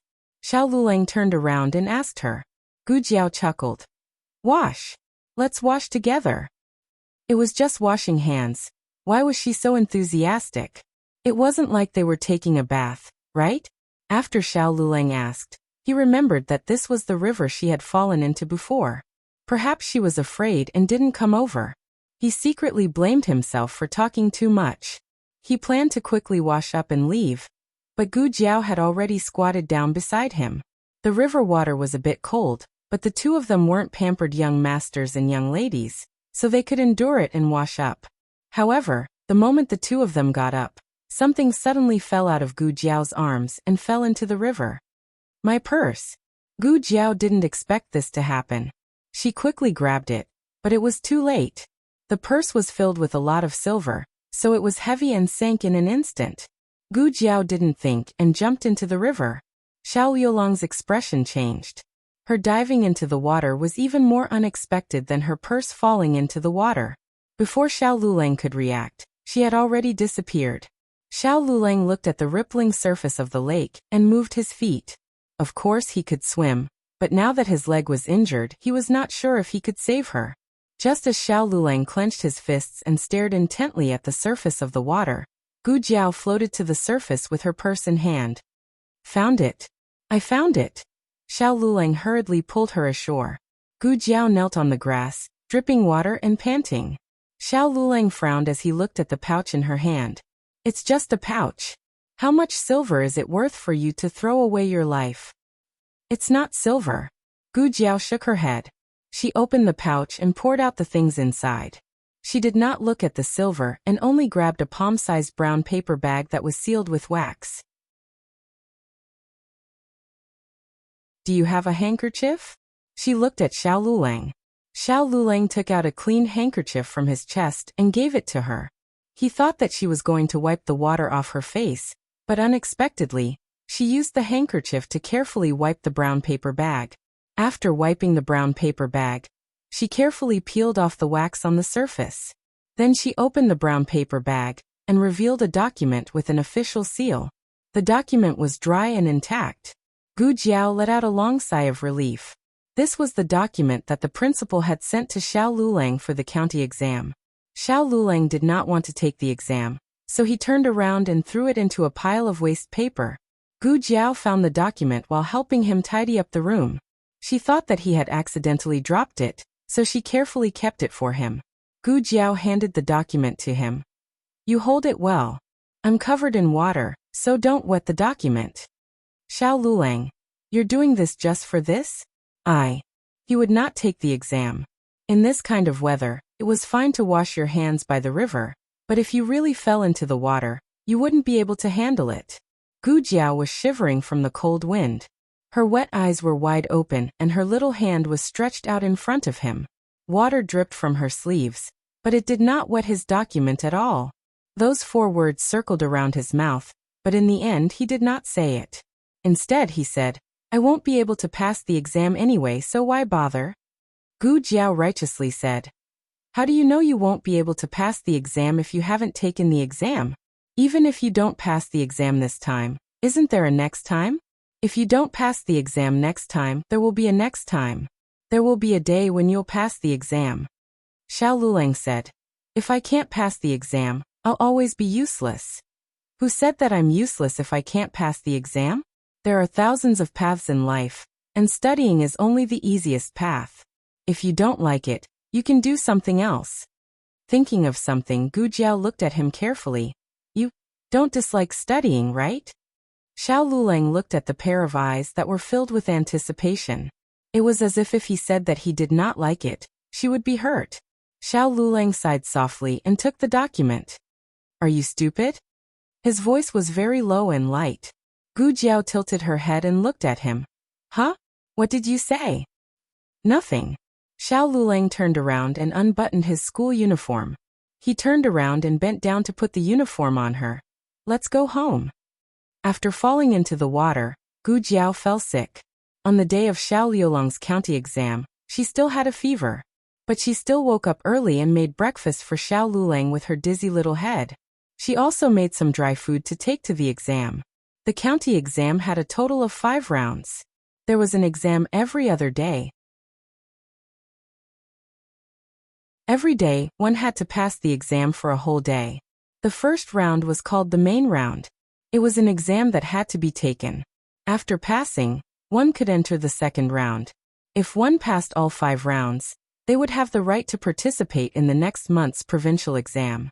After the provincial exam, there was still the college exam. After passing the college exam, one would become a scholar of Zhao country. Of course, there were different grades for scholars. The ones with the best grades were called Lin students. They were given grain by the government every month. The next was Sheng students, who were not given grain. The last was Fu students. Gu Dashun was a genuine Lin student. Because of this, the Gu family had been proud of him for a long time. Gu Jiao felt that her husband did not need to take the exam to become a Lin student like Gu Dashun. Being a Fu student was actually not bad. She did not have high expectations. It was fine as long as he passed the exam. It was fine if he did not pass the exam. She would support him and did not need him to take the exam. Gu Jiao sat on the ox cart. Her small body was shivering from the cold wind. She sniffled and said in a muffled voice, "Don't be nervous. We are just taking the exam casually. Just treat it as going through the motions. I already asked around. There are a total of 5 rounds. It is fine if you did not perform well in the first round. There are still 4 more rounds. I will come with you every day. Achoo, achoo, achoo." After Gu Jiao finished speaking, she sneezed 3 times in a row. Her eyes were seeing stars. Xiao Luling looked at her deeply and did not say anything. After entering the exam hall, the examiner distributed the exam papers to each examinee. The reason why he was sitting here was because someone had almost lost their life because of the exam paper that he had thrown away. But this did not mean that he would take the exam seriously. He was going to hand in a blank paper. Achoo! The sound of an examinee sneezing came from the exam shed next door. Xiao Liulong's mind suddenly flashed with the image of someone sneezing madly on the ox cart. Her small face was flushed red from the high fever. Her eyes were blurry and unfocused. Her small body was swaying, but she refused to go back. Thinking of a certain someone dragging her sickly body to wait for him on the ox cart for an entire day, Xiao Lulang picked up his pen in irritation. Xiao Lulang did not take the exam after 1 round. The news quickly reached Gu Dashun's ears. Generally speaking, there were only 2 situations when one took the exam. The first was if the examinee performed too well and became the head of the desk, being guaranteed entry into the capital examinations. The second was if the examinee performed too poorly and did not have the qualifications to enter the next 4 rounds. The first situation was rare. After all, no matter how well one performed in the first round, there was no guarantee that no one would be able to surpass them in the next 4 rounds. Not to mention Xiao Lulang, who was ranked at the bottom of Class B. Even if he performed at his best, he would not be able to obtain first place. Digression. Award-winning quiz come wave. How did Lulang do in the exam? A. He did too well. B. He did very poorly. P.S. Only Xiaoxiang Academy's backend can give out rewards. Everyone can come to Xiaoxiang Academy to leave a message. The latest chapter of this book is not finished yet. For more exciting content, please scan the QR code below to download the app. Novels are updated faster and more complete. Millions of novels are free to read. Novels with content that cannot be found on the internet are all available here. https://www.zhhbqg.com/89642_8964286/7017114. HTML Genius 1 second. Remember this website address. www.zhhbqg.com Bikugo mobile reading website. zhhbqg.com.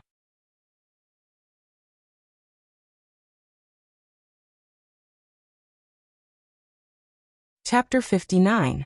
The latest chapter of this book is not finished yet. For more exciting content, please scan the QR code below to download the app. Novels are updated more quickly. Millions of novels are free to read. Novels with inner content that can't be found on the internet are all available here. I heard that Lulang went to the county exam. At dinner, Old Master Gu asked about Xiao Lulang. What happened to Gu Jiao before the new year? Although no one thought that Mr. Qin did it on purpose, They felt that Gu Jiao was really unlucky. Since Xiao Lulang married her, then Xiao Lulang was also unlucky. At this time, hearing Xiao Liulang's name, the mother-in-law and daughter-in-law were all flustered. Unfortunately, it was old Master Gu who asked, so they didn't dare to speak and just ate in the kitchen. Yes, he only took one exam. It was Gu Dashun who answered. Gu Zhonghai wondered, why only one exam? Didn't you take 5 exams that time? Gu Dashun thought for a while. Maybe he failed the exam? If he didn't pass the first exam, he wouldn't be allowed to take the rest. Gu Zhonghai, then will the exam fee be refunded? Gu Dashun, no. Gu Zhonghai picked up some pickles with his chopsticks. Tut 2 taels of silver. If you throw it into the manure pit, it will bubble up. Old Master Gu frowned and looked at his eldest son. Gu Zhonghai was scared and shut up. The manure pit ruined everyone's appetite, except for Gu Dashun. Don't think he didn't know that it was the dean who signed Xiao Lulang up for this exam. The dean didn't want him, a good cadet, but had high hopes for Xiao Lulang, a rotten piece of wood. In the end, he could only let him down. Gu Dashuan's heart was filled with the pleasure of revenge.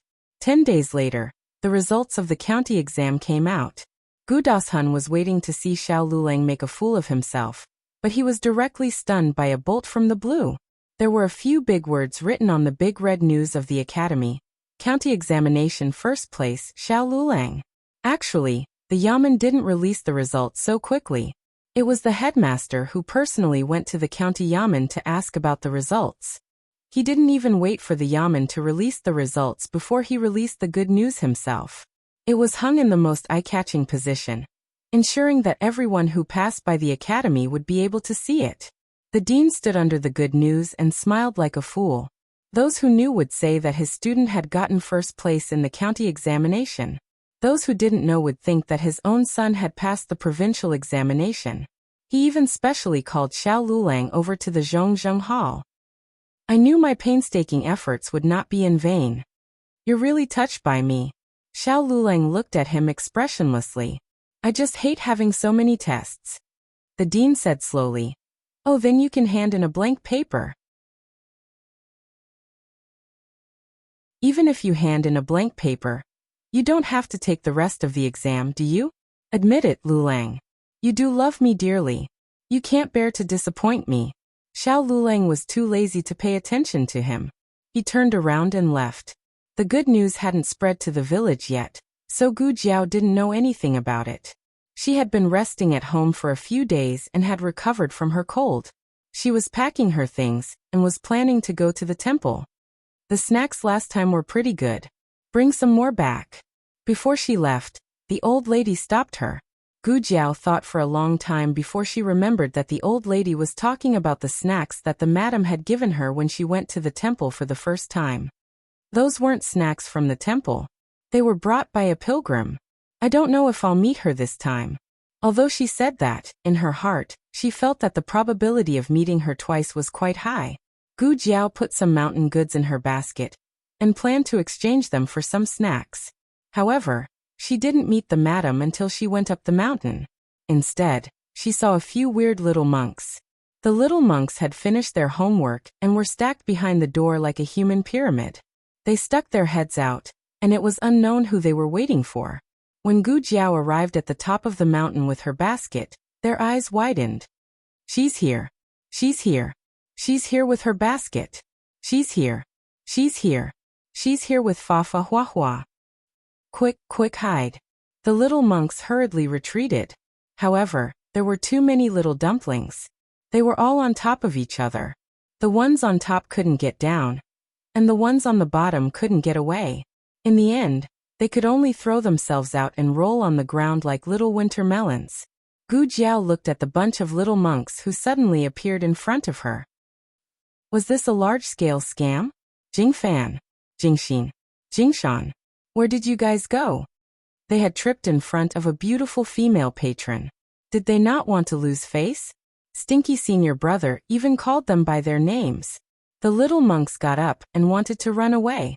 Gu Jiao suddenly said, "What were you guys doing just now?" The few of them stopped in their tracks. Little monk 1. We weren't looking at you. Little monk 2. Yes, we weren't looking at you. Little Monk 3 nodded. Gu Jiao raised her eyebrows. Why were you looking at me? Little Monk 1 2 3. Because you're pretty. Gu Jiao. Little Monk 1 pointed at Gu Jiao's birthmark. Your Fa Fa Hua Hua is pretty. It was funny. The children in the village all treated her as an ugly monster. They either bullied her or avoided her when they saw her. However, this group of little monks who had never left the mountain were deeply attracted to her birthmark more than once. Gu Jiao was successfully attracted by the little monk's cuteness. She took out a few pieces of sesame candy from her basket and gave them to them. We can't take things from female patron. Little Monk 1 refused. Gu Jiao thought for a moment and said, Don't you monks know how to beg for alms? If you come to me to beg for alms, then these pieces of sesame candy will be yours. The little monks thought about it and felt that it made sense. They immediately went back to the house to take their small alms bowls and begged for alms from Gu Jiao. Gu Jiao gave them some sesame candy. The little monks held their small alms bowls and sat on the steps to eat. Gu Jiao counted the heads of the little monks and asked, Aren't there 4 of you? Why are there only 3 left? Little Monk 1. Are you talking about Jing Kong? He's going to leave the mountain. So the little wrestler's name was Jing Kong. Gu Jiao learned the whole story from the little monk and found out that the little wrestler was adopted by a kind-hearted rich family. The couple in that family had been married for 10 years and didn't have any children. They took the little wrestler back and raised him as their own son. He must be very sad to leave this place, right? Gu Jiao asked. The 3 little monks shook their heads in unison. Little Monk E was the most active of them all. He was the spokesperson of the little monk troop. He said, He's not sad at all. He wanted to leave the mountain long ago. Gu Jiao didn't understand and asked, Why? Little Monk 1. He said he can eat meat after he leaves the mountain. Gu Jiao. What kind of little monk went astray? Gu Jiao said again. You must be very sad, right? The 3 little monks shook their heads again. Little Monk 1. Actually, he can't eat meat after he leaves the mountain. He's dizzy. He doesn't know. There are still people in this world who are dizzy with meat. Don't lie to me. Gu Jiao said. You're not going to tell him? Little Monk 1.